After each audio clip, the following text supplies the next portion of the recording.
ഒന്നാമത്തെ കാര്യം, പേരൻസ് കുഞ്ഞുങ്ങളോടുള്ള ബന്ധത്തിൽ ശ്രദ്ധിക്കേണ്ടത്, അവർക്ക് ചെയ്യാൻ കഴിയുന്ന കാര്യങ്ങൾ അവരെ ചെയ്യാൻ അനുവദിക്കുക എന്നുള്ളതാണ്.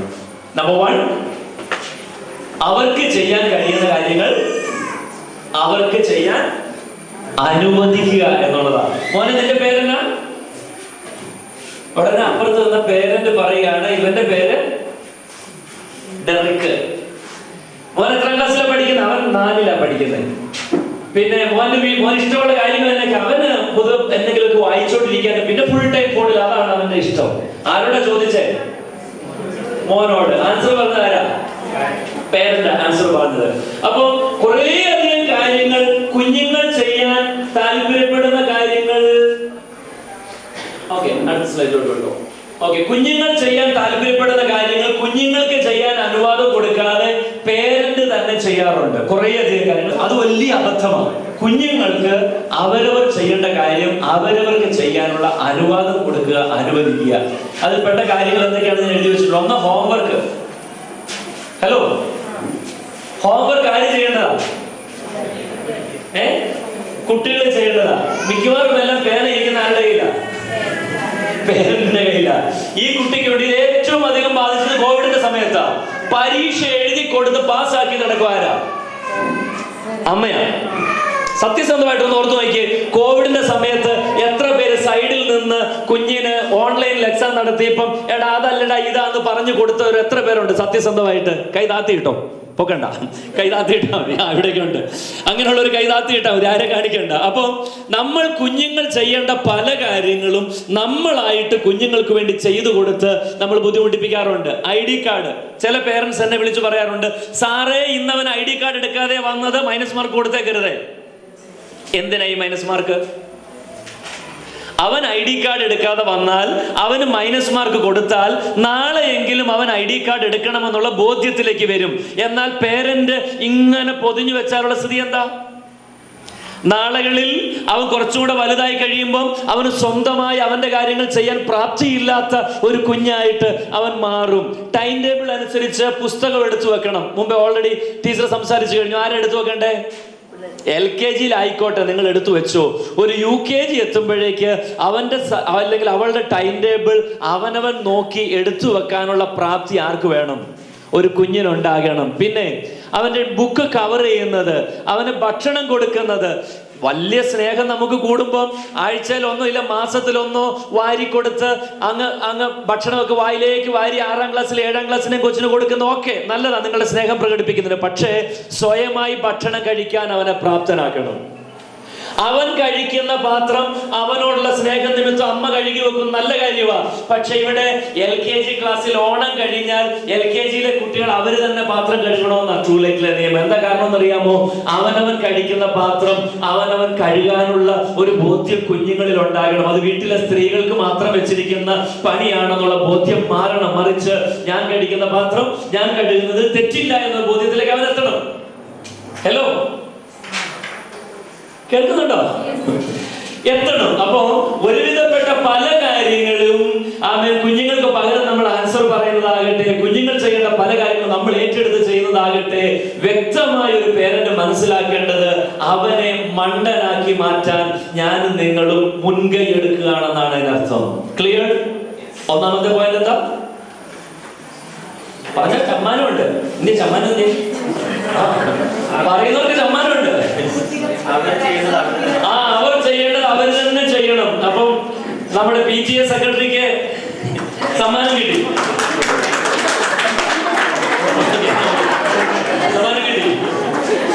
അപ്പൊ അവര് ചെയ്യുന്നത് അവർ തന്നെ ചെയ്യാൻ തയ്യാറാകണം. ഓക്കെ, വിടണം. അടുത്ത കാര്യം, നെക്സ്റ്റ്. ഇത് ചപ്പാത്തിയാണ് ഇസ്രായേലിൽ കാണുന്നത്.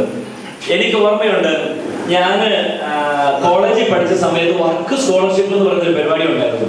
അപ്പൊ ചപ്പാത്തിയും പൊറോട്ടയും ഉണ്ടാക്കാൻ കൂടി കൊടുത്താൽ ഫീസിനകത്ത് അതിന്റെ ഡിസ്കൗണ്ട് കിട്ടും. എനിവേ ഞാൻ ജോയിൻ ചെയ്തു. അങ്ങനെ ജോയിൻ ചെയ്തപ്പോൾ ഒരു ലോറൻസ് എന്ന് പറയുന്ന ഒരുത്തനുണ്ടായിരുന്നു. അവനായിരുന്നു പൊറോട്ട ഉണ്ടാക്കാൻ പരിചയമുള്ളവൻ. എനിക്ക് അറിയുന്നില്ലായിരുന്നു പൊറോട്ട ഉണ്ടാക്കുക. അപ്പോ ഒന്നാമത്തെ ദിവസം പൊറോട്ട ഉണ്ടാക്കാൻ അറിയാവുന്നവർ എത്ര പേരുണ്ട്? കൈവക്കാവോ? കുറെ പേരുണ്ട്. അപ്പൊ ഒന്നാമത്തെ ദിവസം പൊറോട്ട ഉണ്ടാക്കിയപ്പോ അവൻ പറഞ്ഞു, ചെറു ചൂടുവെള്ളം ഇതിനകത്ത് ഒഴിച്ചാൽ ഇത് പെട്ടെന്ന് ലെവലാകാൻ സാധ്യതയുണ്ട് എന്ന് പറഞ്ഞു. ഓക്കെ, ഞങ്ങൾ ഒന്നാമത്തെ ദിവസം ചെറു ചൂടുവെള്ളം ഒഴിച്ചു, കുഴച്ചു, സംഭവം ഓക്കെയാണ് എന്ന് കണ്ടു. അപ്പൊ ഞാൻ എന്നോട് പറഞ്ഞിടാ, ഇത് കുറച്ചും കൂടെ നല്ല തിളച്ച വെള്ളമാണ് മൈദയിൽ ഒഴിക്കുന്നതെങ്കിൽ കുറച്ചും കൂടെ ഈസി ആയിരിക്കും എന്ന് പറഞ്ഞു. ഏകദേശം 200 മുകളിൽ കുട്ടികൾ പഠിക്കുന്ന സ്ഥാപനത്തിലാണ് പൊറോട്ട ഉണ്ടാക്കേണ്ടത്. അപ്പൊ പിറ്റേ ദിവസം ഞങ്ങൾ മാവെടുത്തു, നല്ല തിളച്ച വെള്ളം ഇതിനകത്തേക്ക് ഒഴിച്ചു.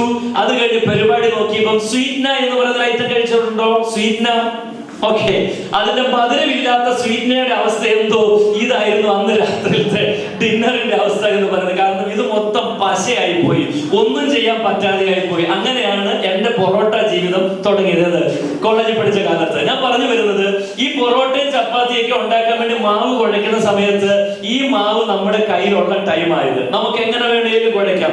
ചില ആളുകൾ അരമണിക്കൂറിട്ട് കുഴയ്ക്കും, ചിലർ കുറച്ച് എണ്ണയും കൂടെ കൂട്ടിച്ചേർത്ത് കുഴയ്ക്കും, ചില ആളുകൾ വെള്ളം കൂട്ടി കുഴയ്ക്കും, വെള്ളം കുറച്ച് കുഴയ്ക്കും. അത് കഴിഞ്ഞൊരു പരത്തുണ്ട്, നമ്മൾ പരത്തും. ഈ പരത്തുന്ന സമയത്ത് ഇതിനെ ഏത് രീതി വേണം പരത്തിയെടുക്കാം. ചുട്ട് കഴിഞ്ഞാലോ പരന്നിരിക്കോ? ചുട്ട് കഴിഞ്ഞാലോ ശ്രീലങ്കയുടെ ആകൃതിയിലും ഇന്ത്യയുടെ ആകൃതിയിലും ഒക്കെ പരത്തിയ പല ചപ്പാത്തിയും ചുട്ട് കഴിഞ്ഞിട്ട് പിന്നെ അതിന്റെ ആകൃതി മാറ്റാൻ പറ്റുമോ? പറ്റത്തില്ല. ബംഗ്ലാദേശ് ആക്കിയും പാകിസ്ഥാൻ ആക്കിയും ഒക്കെ നമുക്ക് ചപ്പാത്തി ഉണ്ടാക്കാം, പക്ഷേ ചുട്ട് കഴിഞ്ഞിട്ട് പിന്നെ അതിന്റെ ഫോം മാറ്റാൻ പറ്റത്തില്ല. ഇപ്പൊ ഈ കുഞ്ഞുങ്ങൾ മാവായിട്ടാ എന്റെ നിങ്ങളുടെ കയ്യിലുള്ളത്. ഇപ്പൊ ഈ കുഞ്ഞുങ്ങൾ എങ്ങനെയുള്ള മാവായിട്ടാ അവരെ ഫോം ചെയ്തു വരുന്നത്, അവരെ മോൾഡ് ചെയ്തു വരാനുള്ള വലിയൊരു ഉത്തരവാദിത്വമാണ് ഒടേ തമ്പുരാൻ നമ്മുടെ കയ്യിൽ തന്നേക്കുന്നത്. നമുക്ക് ജീവിതത്തിൽ ദൈവം തന്ന ഏറ്റവും വലിയ ഗിഫ്റ്റ് ഏതാ? ഏറ്റവും വലിയ ഗിഫ്റ്റ് ഏതാ? മക്കളാണ്. ഇനി ഒരു ഓട് ഫാക്ടറിയിൽ നിന്ന് ഒരു ഓട് പുറത്തു വരുന്നത് എങ്ങനെയാ? അത് ഫുൾ റെഡി ആയിട്ടാണോ പുറത്തു വരുന്നത്, അതോ ഹാഫ് റെഡി ആയിട്ടാണോ പുറത്തു വരുന്നത്? ഫുൾ റെഡി ആയിട്ടാ ഒരു ഓട് ഫാക്ടറിയിൽ നിന്ന് ഓട് പുറത്തു വരുന്നത്. പക്ഷെ അമ്മയുടെ വയറ്റിൽ നിന്ന് ഒരു കുഞ്ഞു പുറത്തു വരുന്നത് അവൻ ഫുൾ പൂർണ്ണനായിട്ടല്ല വരുന്നത്. അവൻ പകുതി മാത്രമേ അമ്മയുടെ ഉദരത്തിൽ നിന്ന് റെഡി ആയിട്ടുള്ളൂ. ബാക്കി അടുത്ത 5 വർഷം കൊണ്ട്, 10 വർഷം കൊണ്ട്, 15 വർഷം കൊണ്ട് അവന്റെ പേരൻസ്, അവന്റെ ടീച്ചേഴ്സ്, അവന്റെ കൊളീഗ്സ്, അവന്റെ ഫ്രണ്ട്സ്, ഇവരെല്ലാവരും കൂടെ ഒന്നിച്ചു ചേർന്ന് ഈ കുഞ്ഞിനെ മോൾഡ് ചെയ്ത് അവനെ ഒരു സൃഷ്ടിയാക്കി മാറ്റുക ചെയ്യുന്നത്. അപ്പം 10ാം ക്ലാസ്സിലോ 12ാം ക്ലാസ്സിലോ ഇല്ലെങ്കിൽ ഡിഗ്രിക്കോ എത്തിയ ഒരു കുഞ്ഞിന്റെ സ്വഭാവത്തിന്റെ രൂപീകരണത്തിനകത്ത് ഏറ്റവും അധികം പങ്കുവഹിക്കുന്ന ആരൊക്കെയാ? Number 1 parents, number 2 teachers, number 3 അവരുടെ ഫ്രണ്ട്സ്. ഈ 3 ഗ്രൂപ്പാണ് ഇവൻ എങ്ങനെയാണെന്നുള്ള രീതിയിൽ കുഴയ്ക്കുന്നത്. അപ്പൊ ചില പേരൻസ് കുഴയ്ക്കും, ഒരു 1.5 കുഴയ്ക്കലും കുഴയ്ക്കും, ഒരു 1.5 തൊട്ടതിനും പിടിച്ചതിനും എല്ലാം കുഴയ്ക്കുന്ന പേരൻസ് ഉണ്ട്. ഇനി മറ്റു ചിലരോ അങ്ങേറ്റത്തെ ചപ്പാത്തി ഉണ്ടോ? എങ്ങനെയുണ്ട്? അത് ചില വീടുകളിൽ നടത്തുന്ന പരിപാടിയാണ്. ആ ടൈപ്പ് ചപ്പാത്തി കടിക്കുമ്പോഴേ പൊട്ടുന്ന രീതിയിൽ ആ ചപ്പാത്തി ഉള്ളത്. അത്രയും അത് ഉണങ്ങി തിരിഞ്ഞിട്ടാണ് ആ ചപ്പാത്തി ഉള്ളത്. കഴിക്കാൻ പറ്റുമോ? എന്താ കാരണം? എടാ ഇങ്ങോട്ട് പോടാ, അങ്ങോട്ട് പോടാ, ഇങ്ങനെയാണോ ചെയ്യാൻ പറഞ്ഞത്, അങ്ങനെയാണോ ചെയ്യാൻ പറഞ്ഞത്, നീ ആ കൊച്ചു നോക്കി പഠിക്കട, ഈ കൊച്ചു നോക്കി പഠിക്കണം. അത് പരിധിക്ക് അപ്പുറം അങ്ങ് ബേണ്ടാക്കി കളഞ്ഞതാ അപ്പുറത്തെ ചപ്പാത്തി എന്ന് പറയുന്നത്. ഇപ്പുറത്തെ എനിക്ക് തോന്നുന്നു ഏകദേശം കറക്റ്റ് വരുവാന്ന് തോന്നുന്നു. അപ്പൊ ചില പേരൻസ് ചെയ്യുന്നത് ഒട്ടും ഉപദേശിക്കാറില്ല. അവൻ എങ്ങനെയെങ്കിലും വളരട്ടെ നിങ്ങളുടെ കാര്യത്തിൽ പേരൻസ് ഉണ്ട്. അത് ഹാഫ് കുക്ക്ഡ് ആണ്. ഇനി ഓവർ കുക്ക്ഡ് എങ്ങനെയാണ്? തൊട്ടതിനും പിടിച്ചതിനും എല്ലാം ഉപദേശമാണ്. ഈ ഉപദേശം കഴിഞ്ഞിട്ട് ലാസ്റ്റ് ആകുമ്പോഴത്തേക്കും കൊച്ചൊരു പരുവമാകുന്ന സ്ഥിതിയുണ്ട്. അപ്പൊ ഇത് രണ്ടും പാടില്ല. ഓവർ ഉപദേശം പാടില്ല, കുറയാനും പാടില്ല, അതിന് കൂടാനും പാടില്ല. അതിനൊരു മിതമായ രീതിയിൽ വേണം കുട്ടികളെ മുമ്പോട്ട് പോകാൻ. Next slide. ഓക്കെ, ഡിസിപ്ലിനും അതിന്റെ ബൗണ്ടറീസും ഉണ്ട്. ആ കൊച്ച് ഒരു പിടിവാശി പിടിച്ച് നിൽക്കുന്നതായിട്ട് നിങ്ങൾക്ക് ഫീൽ ചെയ്യുന്നുണ്ടോ? ഉണ്ട്. ഓക്കെ, അപ്പോ അവരുടെ സ്റ്റബേർനെസ്സിന് ചെറിയ പ്രായത്തില്, കഴിഞ്ഞ ദിവസം ഇവിടെ ബോർഡിങ്ങിൽ ഉണ്ടായിരുന്ന ഒരു കുട്ടിയെ കാണാൻ വേണ്ടി, ചെറിയ ക്ലാസ്സിലെ കുട്ടിയെ കാണാൻ വേണ്ടി അവന്റെ വല്യപ്പനും വല്യമ്മയും കൂടെ വന്നു. കുറച്ച് പഴവും കുറച്ച് ബിസ്ക്കറ്റും കുറച്ച് ബേക്കറിയും കാര്യങ്ങളെല്ലാം കൂടെ മേടിച്ചുകൊണ്ട് ഇവിടെ വന്ന് ഞാൻ അപ്പുറത്ത് പണി നടക്കുന്ന സ്ഥലത്തുണ്ട്. ഇവര് വന്ന് കുറച്ച് കഴിഞ്ഞപ്പോഴത്തേക്കും വല്യപ്പന്റെ കയ്യിലേക്ക് ഇവൻ കേറി പിടിച്ചിട്ട് പറഞ്ഞു, ഞാൻ ഇന്ന് കൂടെ വരിക, ഞാനിന്ന് കൂടെ വരിക. അത് കഴിഞ്ഞ് അടുത്ത സ്റ്റെപ്പ്, ആള് കാറിന്റെ സീറ്റിൽ കയറി, ഡ്രൈവിംഗ് സീറ്റിൽ കയറിയിട്ട് പറഞ്ഞു, എന്നെ കൂട്ടാതെ ഇവിടുന്ന് പോകാൻ പറ്റത്തില്ല, ഞാൻ ഇന്ന് വന്നിരിക്കുമെന്ന് പറഞ്ഞു. ഉടനെ അമ്മ ദൂരെയാ ഉള്ളത്. അമ്മ ഫോണിൽ വിളിച്ചിട്ട് ചോദിച്ചു, സാറേ എന്താ ചെയ്യണ്ടേ? ഞാൻ ഒറ്റ ഉത്തരവ് കൊടുത്തുള്ളൂ, ഇന്ന് ഗ്രാൻഡ് പേരൻസ് വന്നത് അവനെ കൂട്ടാനാണെങ്കിൽ അവരുടെ കൂടെ വിട്ടേക്കാം, അല്ല ഇന്ന് കുറച്ച് സ്നാക്സ് കൊടുക്കാനാണ് ഗ്രാൻഡ് പേരൻസ് വന്നത്, എന്നിട്ട് ഇവന്റെ പിടിവാശി നിമിത്തം കൂട്ടാനാണ് പദ്ധതിയെങ്കിൽ ഞാൻ കൊച്ചിനെ വേണമെങ്കിൽ വിട്ടേക്കാം. മനസ്സിലായോ രണ്ടാമത്തെ അർത്ഥം? അവനെ നോക്കുന്ന പരിപാടിയിൽ നിന്ന് ഞാൻ ഉപേക്ഷിച്ചേക്കാം എന്നാ പറഞ്ഞതിന്റെ അർത്ഥം. ഇനി അവന്റെ കാര്യത്തിൽ ഉത്തരവാദിത്വം എടുക്കാൻ എനിക്ക് താല്പര്യമില്ല എന്നാ പറഞ്ഞത്. സാറ് വേണ്ടതുപോലെ ചെയ്താൽ മതി എന്ന് പറഞ്ഞു. ഒരു അരമണിക്കൂർ ഈ അഭ്യാസം. ഞാൻ അത് കഴിഞ്ഞിട്ട് CCTV നോക്കുമ്പോൾ പേരന്റിന്റെ കയ്യെ കടിച്ചു തൂങ്ങി ഉണ്ടാക്കിയ ബഹളങ്ങൾ കംപ്ലീറ്റ് കണ്ടു. ഞാൻ ഒറ്റ പിടുത്തം പിടിച്ച് ഓഫീസിലോട്ട് കൊണ്ടുവന്നിട്ട് ചോദിച്ചു, നിനക്കറിയാം അവിടെ ഇവിടുത്തെ ലോ എന്താന്ന്? 3 ദിവസം മുമ്പേ അപ്ലൈ ചെയ്താലും നിനക്ക് ബോർഡിൽ നിന്ന് പുറത്തു പോകാൻ പറ്റുമെന്ന് നിനക്കറിയാമോ? ഇല്ല സാർ, അറിയത്തില്ല. ഈ അറിയത്തില്ല എന്നൊക്കെ പറയുന്നത് 2 രീതിയിൽ പറയുന്ന കുട്ടികളുണ്ട്. ഒരുത്തനെ ഞാൻ വിളിച്ച് ഞെട്ടിച്ചിട്ട് 4ാം ക്ലാസ് 3ാം ക്ലാസ് പഠിക്കുന്ന കൊച്ചാ, നിനക്കറിയാവോ ഞാൻ ആരാണെന്ന് ചോദിച്ചു. അവൻ തിരിച്ച് അങ്ങനെ സംഭവിക്കാറുണ്ട്. ഇവനോട് പറഞ്ഞു, നിനക്ക് ഇവിടുത്തെ ലോ അറിയാവോടാന്ന് ചോദിച്ചു. അപ്പൊ ലോ അറിയാം, ഇനി മേൽ ഇത്തരം നടപടികളായിട്ട് വന്നേക്കുന്നു. ശരിയെന്ന് പറഞ്ഞു. പേരന്റ് പോയി ഒരു 3 മിനിറ്റ് 4 മിനിറ്റ് കഴിഞ്ഞപ്പോൾ വളരെ ഈസി ആയിട്ട് ഫുട്ബോൾ കളിക്കുന്നുണ്ട്. അപ്പൊ പിടിവാശികൾ ചില സമയങ്ങൾ കുട്ടികൾ ഉണ്ടാക്കുമ്പോ ഈ പിടിവാശിക്ക് മുൻപേ പേരന്റ് എന്താണോ തീരുമാനിച്ചത് അതിൽ നിന്ന് പേരന്റ് വ്യതിചലിച്ചാൽ ആയുഷ്കാലം മുഴുവൻ ഈ പിടിവാശിക്ക് നിങ്ങൾ വ്യതിചലിക്കേണ്ടി വരും. Is clear? അപ്പൊ നമ്മൾ ടൗണിൽ കൂടെ പോവാ. അപ്പോ അപ്പുറത്തെ കടയിൽ ഏതുണ്ട്? കാറും ഉണ്ട്, കുറച്ച് ഉത്സവത്തിന് വെച്ചിരിക്കുന്ന തിന്നുന്ന സാധനങ്ങൾ എന്തൊക്കെയൊക്കെയോ ഉണ്ട്. അപ്പൊ എനിക്കത് വേണം. തമ്മിൽ ഭേദം ഏതാ? മേടിച്ചു കൊടുക്കുന്ന. കാരണം എന്താ? ബാക്കി ആളുകളുടെ മുമ്പിൽ ഇല്ലെങ്കിൽ ഇവൻ കിടന്ന് ചവിട്ടി കുത്തുന്നത് മൊത്തം ആളുകളും കാണും. ഞാനെന്ന പേരന്റിന് അത് നാണക്കേടായതുകൊണ്ട് വേണം, എനിക്ക് കിട്ടിയേ പറ്റൂ എന്ന് പറയുമ്പോൾ മേടിച്ചു കൊടുത്തേക്കാന്ന് വിചാരിക്കും. Never do that. ഒരിക്കലും ചെയ്യരുത്. ഇന്ന് പോകുന്ന വഴിക്ക് ഇന്നത് മേടിച്ചു തരാമെന്ന് വീട്ടിൽ നിന്ന് പറഞ്ഞ് ആ സാധനം മേടിച്ചു കൊടുക്കുക. That is correct. പോകുന്ന വഴിക്ക് ഒരു പിടിവാശി കാണിച്ചിട്ട് ആ പിടിവാശിക്ക് അനുസരിച്ചില്ലെങ്കിൽ ഇവൻ അവിടെ കിടന്ന് കാണിക്കുന്ന തുള്ളൽ നിമിത്തം ഞാനത് ചെയ്തു കൊടുത്തേക്കാമെന്ന് ഒരു പേരന്റ് ചിന്തിക്കുന്നെങ്കിൽ ആ കുട്ടിയോട് കാണിക്കുന്ന വലിയ പാതകമാണ്. മനസ്സിലാക്കണം, വലിയ തെറ്റാണ്. കാരണം നാളുകളിലും അവന്റെ അകത്തൊരു അണ്ടർസ്റ്റാൻഡിങ് അവന്റെ സബ് കോൺഷ്യസിലേക്ക് പോകും. ഒന്ന് പറഞ്ഞിട്ട് അംഗീകരിച്ചില്ലെങ്കിലും പിടിവാശി കാണിച്ച് അനുസരിക്കും. വീണ്ടും ഒന്നും കൂടെ പറഞ്ഞിട്ട് അനുസരിച്ചില്ലെങ്കിലും പിടിവാശി കാണിച്ച് അനുസരിക്കും. കഴിഞ്ഞ ദിവസം ഒരു കുട്ടി, നമ്മുടെ കുട്ടി തന്നെയാ, പറഞ്ഞു, എന്നെ ഇനിയും ഈ രീതിയിലാക്കിയാൽ നാളെ നിങ്ങൾ എന്നെ കാണത്തില്ല. നടന്ന കാര്യമാണ്. നാളെ നിങ്ങൾ എന്നെ കാണത്തില്ല. ഞാൻ പേരന്റിനോട് പറഞ്ഞു, ചിലപ്പോൾ ഉണ്ടാവും പേരന്റ്, ഞാൻ ആ പേരന്റിനോട് പറഞ്ഞു, ഞാൻ ഏറ്റു ബാക്കി കാര്യം എന്ന് പറഞ്ഞു. ഞാൻ ഏറ്റു ബാക്കി കാര്യം. കാരണം ഇവനുമായിട്ട് കുറച്ചു നേരം കൂടെ സംസാരിച്ചു കഴിഞ്ഞപ്പോ ഇവൻ നാളത്തെ കഴിഞ്ഞും മറ്റന്നാളും നടത്തേണ്ട കാര്യങ്ങളെ കുറിച്ച് ഇവൻ അഭിപ്രായപ്പെട്ടു. മനസ്സിലാവുന്നുണ്ടോ? അപ്പൊ ചില കുട്ടികളുടെ രീതി ഇതാണ്. അവർ പറഞ്ഞങ്ങ് പേടിപ്പിക്കും. ഈ വാക്ക് പറഞ്ഞാൽ പിന്നെ ആരും കീഴടങ്ങും, പേരന്റ് കീഴടങ്ങും. അപ്പൊ പിടിവാശി എന്ന് പറയുന്ന കാര്യം, അത് ഭക്ഷണ കാര്യങ്ങളാകട്ടെ, ഫുഡിന്റെ കാര്യമാകട്ടെ, ടോയുടെ കാര്യമാകട്ടെ, ഈ പ്രാവശ്യം ടൂറ് പോവാ. വന്ന് ചോദിക്കുന്നു റോബിൻ ബ്രദറിനോട്, ഡെറിക് വന്ന് ചോദിക്കുന്നു, ഞാൻ ടൂറിന് പൊക്കോട്ടെ? ഒന്നാമത്തെ ഉത്തരം വേണ്ട. നേരെ ആരുടെ അടുത്ത് പോവും? അമ്മയുടെ അടുത്ത്. അമ്മ എന്നെയും കൂടെ ടൂറിന് വിടണം. അവനും പോകുന്നുണ്ട്, ഇവനും പോകുന്നുണ്ട്, അവളും പോകുന്നുണ്ട്, ഇവനും പോകുന്നുണ്ട്. അപ്പൊ എന്നെ ടൂറിന് വിടണം, ഒന്ന് അപ്പനോട് പറ എന്ന് പറയുമ്പോ അമ്മ എന്ത് ചെയ്യണം? എന്നാ പിന്നെ അവനെ വിട്ടേക്കാൻ റെക്കമെൻഡ് ചെയ്യണം. Don't do that. നിങ്ങൾ നേരത്തെ ഈ അഭിപ്രായം പറയുന്നതിന് മുൻപേ ഹസ്ബൻഡ് ആൻഡ് വൈഫ് വിടണോ വേണ്ടോ എന്നുള്ള കാര്യം തീരുമാനം ഉണ്ടാക്കണം.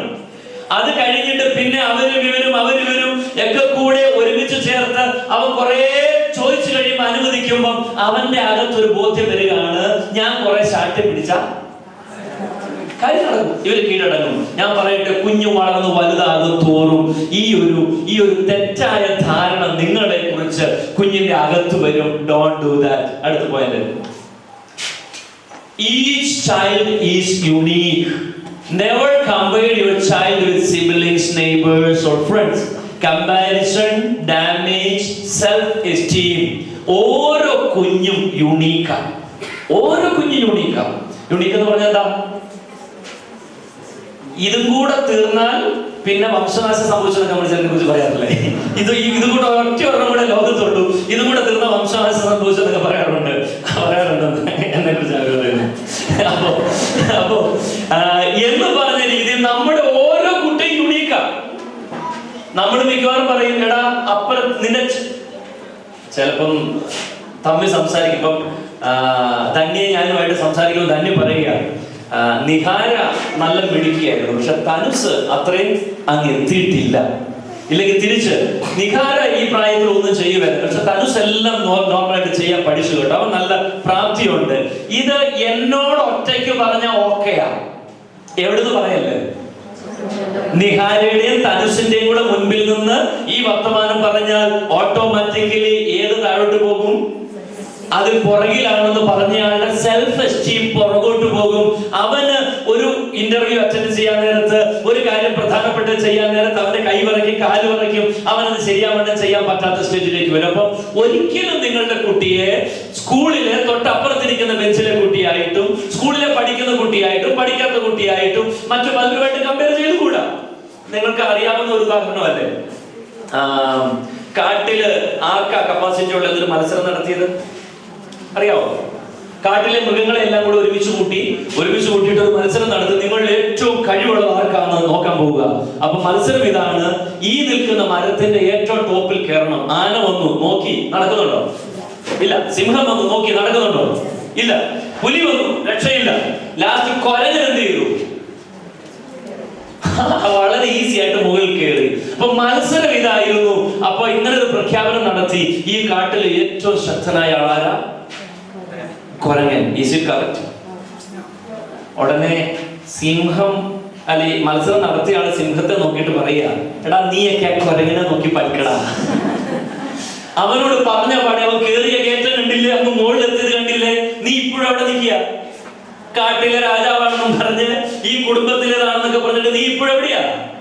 താഴെ നിൽക്കുക. ആനയെ പോലും വലിയ ബലം ഉണ്ടെന്ന് പറഞ്ഞാൽ കണ്ടാൽ ആനയെ പോലെ തോന്നും, പക്ഷെ എന്ത് ഉപകാരം ഉണ്ടടാ, കൊരങ്ങനെ നോക്കടാ. Don't do that. ഒരിക്കലും നമ്മുടെ മക്കളെ മറ്റാരുമായും കമ്പയർ ചെയ്യരുത്. സ്പെഷ്യലി ക്ലാസ്സിലെ മറ്റു കുട്ടികളായിട്ടും സിബിലിങ്സുമായിട്ടും ചേട്ടനുമായിട്ടും അനിയനുമായിട്ടും അനിയത്തിയായിട്ടും ചേച്ചിയായിട്ടും ഇവനേക്കാൾ നല്ലത് അവനാ, അവനേക്കാൾ നല്ലത് ഇവനാ, അവനെ നോക്കി പഠിക്കരുത് പറയരുത്.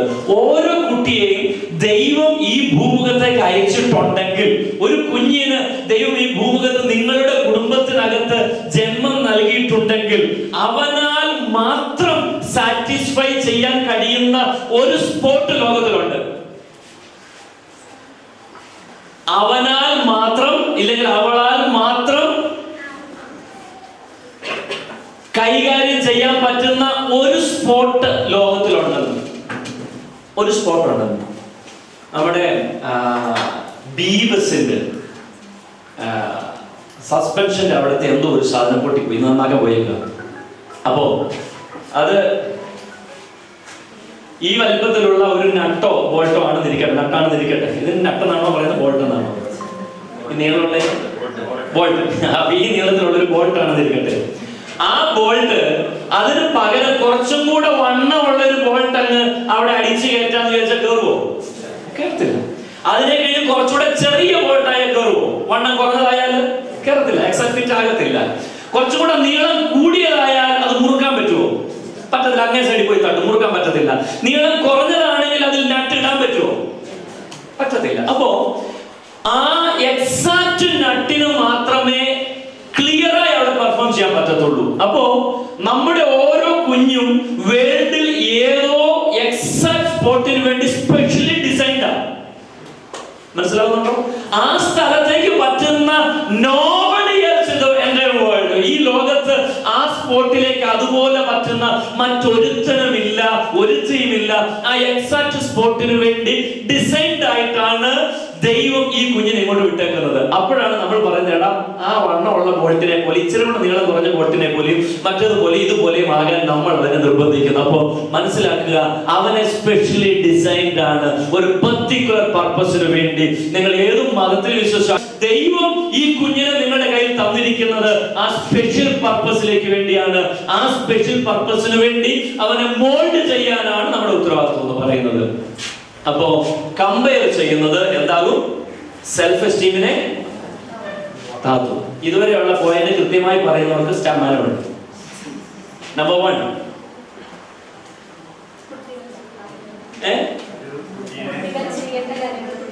കുട്ടി ചെയ്യേണ്ട കാര്യം കുട്ടി സ്വന്തം ചെയ്യണം. നമ്പർ 2,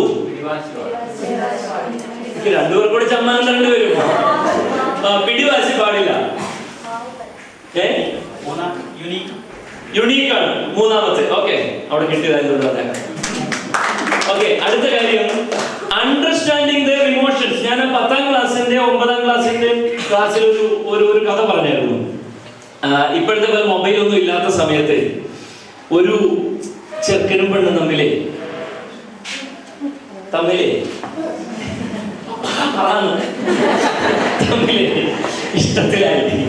ഇഷ്ടത്തിലായിട്ട് പെണ്ണിന്റെ വീട്ടുകാരൻ സമ്മതിച്ചില്ല, പറ്റത്തില്ല എന്ന് പറഞ്ഞു. പക്ഷേ അവർ ഒരുമിച്ച് വീട്ടിൽ അറിയിക്കാതെ ലിവിങ് ടുഗദർ എറണാകുളത്തെ റൂമിൽ സെറ്റാക്കി. അങ്ങനെ അവരവിടെ താമസം തുടങ്ങി. അങ്ങനെ താമസിച്ച് ഇവളെന്തായി? ക്യാരിങ് ആയി.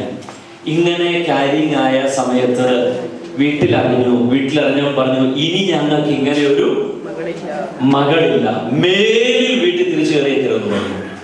അങ്ങനെ പറഞ്ഞ് വീട്ടുകാരുമായിട്ടുള്ള ബന്ധം കംപ്ലീറ്റ്ലി അവസാനിച്ചു. അവന്റെ വീട്ടുകാർക്കും വേണ്ട, അവളുടെ വീട്ടുകാർക്കും വേണ്ട. രണ്ടുപേരും ഒറ്റയ്ക്ക്, എടി നിനക്ക് ഞാനും എനിക്ക് നീയും ഉണ്ട്, നമ്മൾ തമ്മിൽ ചേരുമ്പോഴാടി സ്വർഗം എന്നൊക്കെ പറഞ്ഞ് അവര് ജീവിച്ചു വരുമ്പോ ഒരു ദിവസം ഇവളുടെ വീട്ടിലെ ലാൻഡ് ഫോണിലേക്ക് ഒരു കോൾ വന്നു. ആ കോളിൽ ഇങ്ങനെ പറഞ്ഞത്, ഇവിടെ ഒരു ആക്സിഡന്റ് രാവിലെ നടന്നു, അദ്ദേഹത്തിന്റെ സ്ഥിതി ഇച്ചിരി ഗുരുതരമാണ്, ഇങ്ങനെ ഒരു നമ്പർ പേഴ്സിൽ നിന്ന് കിട്ടിയിട്ട് വിളിച്ചതാ എന്ന് പറഞ്ഞു. കുറച്ചുകൂടെ കഴിഞ്ഞപ്പം വീണ്ടും ഹോസ്പിറ്റലിൽ നിന്ന് ഒരു കോൾ വന്നു, ആൾ ICUയിലാണ് ഉള്ളത് എന്ന് പറഞ്ഞൊരു കോൾ വന്നു. കുറച്ചുകൂടെ കഴിഞ്ഞു, അപ്പം 6 മാസം പ്രഗ്നന്റ്. കുറച്ചുകൂടെ കഴിഞ്ഞപ്പോ ഫ്രണ്ട്സ് 1-2 പേര് വിളിച്ചിട്ട് പറഞ്ഞു, ഞങ്ങൾ അങ്ങോട്ട് വരുന്നുണ്ട് വീടൊക്കെ ഒന്ന് വൃത്തിയാക്കാൻ. കാര്യം മനസ്സിലായില്ലേ? വീടൊക്കെ ഒന്ന് വൃത്തിയാക്കിയിടാൻ വേണ്ടി ഞങ്ങൾ 3-4 പേരെ കൊണ്ട് വരുന്നുണ്ടെന്ന് പറഞ്ഞു. അതവിടെ നിൽക്കട്ടെ, ഇച്ചിരി കഴിഞ്ഞിട്ട് അതിന്റെ ബാക്കി പറയാം. അപ്പൊ ആ പയ്യൻ മരണത്തിൽ കീഴടങ്ങി എന്നാണ് ഏകദേശം അതിന്റെ അർത്ഥം. LKGയിലേക്ക് ഒരമ്മ കുഞ്ഞിനെ കൊണ്ടുവിട്ടു. അമ്മ കുഞ്ഞിനെ LKG ക്ലാസ്സിലേക്ക് കൊണ്ടുവിട്ടു. LKG ക്ലാസ്സിലേക്ക് കൊണ്ടുവിട്ടിട്ട് വൈകുന്നേരം തിരിച്ചു വന്നപ്പം ബോക്സ് എടുത്ത് നോക്കുമ്പം പെൻസിൽ ഇല്ല. അപ്പൊ അച്ഛൻ മിലിറ്ററിയിലാണ്. അപ്പൊ അച്ഛൻ മിലിറ്ററിയിൽ നിന്ന് വന്നപ്പോ അച്ഛൻ കുറേ പെൻസിൽ കൊണ്ടുവന്ന് കൊടുത്തായിരുന്നു. ഒരു കെട്ട് പെൻസിൽ കൊണ്ട് കൊടുത്തായിരുന്നു. അതില് ഒരു പെൻസിൽ ആദ്യത്തെ ദിവസം കൊടുത്തോട്ട് പെൻസിൽ ഇല്ല.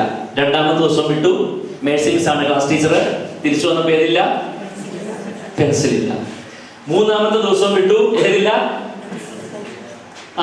അപ്പം പേരന്റ് പറഞ്ഞു, ക്ലാസ് മാറ്റണം മിസ്സേ, സെൽമത്തിന്റെ ക്ലാസ്സിലോട്ട് വിട്ടേക്കാം. ഓക്കെ, വിട്ടേക്കാം. സെൽമത്തിന്റെ ക്ലാസ്സിൽ പോയിട്ടും ഏതില്ല? പെൻസിൽ ഇല്ല. അങ്ങനെ ഒരു 5-6 ദിവസമായപ്പോ അമ്മ പറഞ്ഞു, മോനെ നിന്റെ അച്ഛൻ ഈ യുദ്ധത്തിന്റെ സമാനമായ സാഹചര്യത്തിനകത്തുനിന്ന് വന്നപ്പം നിനക്ക് മേടിച്ചുകൊണ്ട് വന്ന പെൻസിലാണ്. ഇനി 3 എണ്ണം കൂടെ മിച്ചമുള്ളൂ. ഇനി എന്റെ മോൻ പെൻസിൽ കളഞ്ഞേക്കല്ലേ? ഇല്ലമ്മ, ഞാൻ ഒരിക്കലും ഇനി കളയുകയല്ല. പിറ്റേ ദിവസം കൊച്ചു സ്കൂളിൽ പോയി, പിന്നെ പെൻസിലും പോയി, അടുത്ത പെൻസിലും പോയി.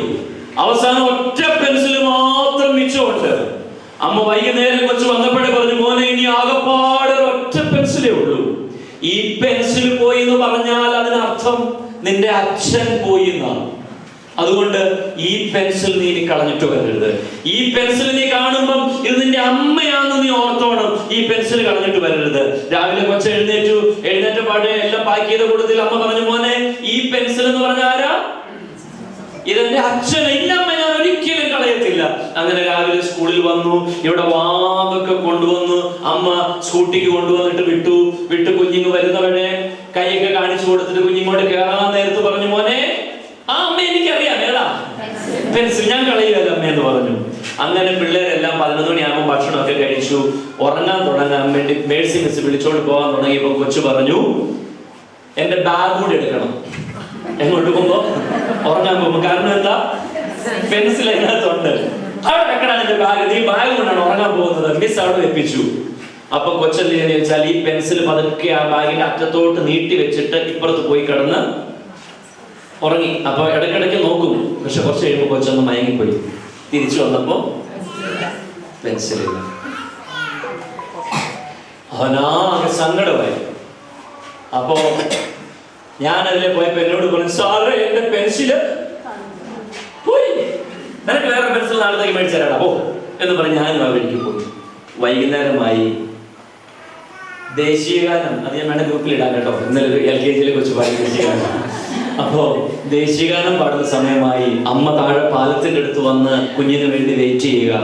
ഈ കുഞ്ഞ് ഇവിടുന്ന് ഇറങ്ങാൻ പറ്റുന്നില്ല. ഇതിന് എന്താ കാരണം? അവസാനത്തെ പെൻസിൽ. ഈ പെൻസിൽ പോയി എന്ന് പറഞ്ഞാൽ നിന്റെ അച്ഛൻ പോയി എന്ന് നീ കണക്കാക്കാൻ പറഞ്ഞു വിട്ട പെൻസിലാണ്. ഈ പെൻസിൽ പോയി എന്ന് പറഞ്ഞാൽ നിനക്ക് അമ്മ ഇല്ലെന്ന് കൂട്ടിക്കോളാൻ പറഞ്ഞു വിട്ട പെൻസിലാണ്. പക്ഷെ ആ പെൻസിൽ പോയി. അപ്പോ ഈ ആദ്യത്തെ കഥയിലെ ആ പെണ്ണിന്റെ സങ്കടമാണോ അപ്പൊ ഇപ്പുറത്ത് കാണുന്ന LKG സ്റ്റുഡന്റിന്റെ സങ്കടമാണോ വലുത് എന്നാണ് എന്റെ ചോദ്യം.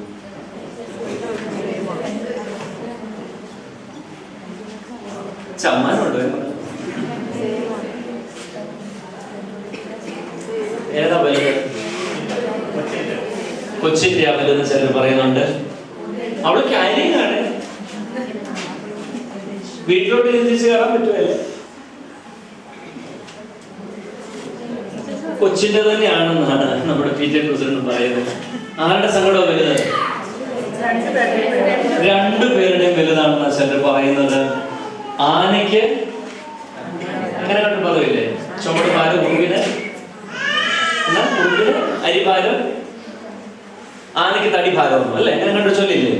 അപ്പം ഈ ആദ്യത്തെ കഥയിലെ അമ്മയ്ക്ക് എത്ര ചങ്കു പൊട്ടിയാണോ വിഷയങ്ങളുള്ളത്, അതേപോലെ ചങ്കു പൊട്ടുന്നതാണ് ഈ കുഞ്ഞിനെ സംബന്ധിച്ച് ഈ നിസ്സാരപ്പെട്ട പെൻസിൽ എന്ന് പറയുന്നത്. നമ്മൾ നോർമലി ഈ രണ്ടും ഇതാണ് വലുത് ഇതാണ് വലുത് എന്നൊക്കെ നിങ്ങൾ അഭിപ്രായം പറഞ്ഞു. പക്ഷെ ഞാൻ ചോദിക്കട്ടെ, നമ്മുടെ ബിനോയ് ചേട്ടന്റെ അടുത്തേക്ക് ഈ രണ്ട് വിഷയം കൂടെ വരിക, ഏതിന് പ്രാധാന്യം കൊടുക്കും?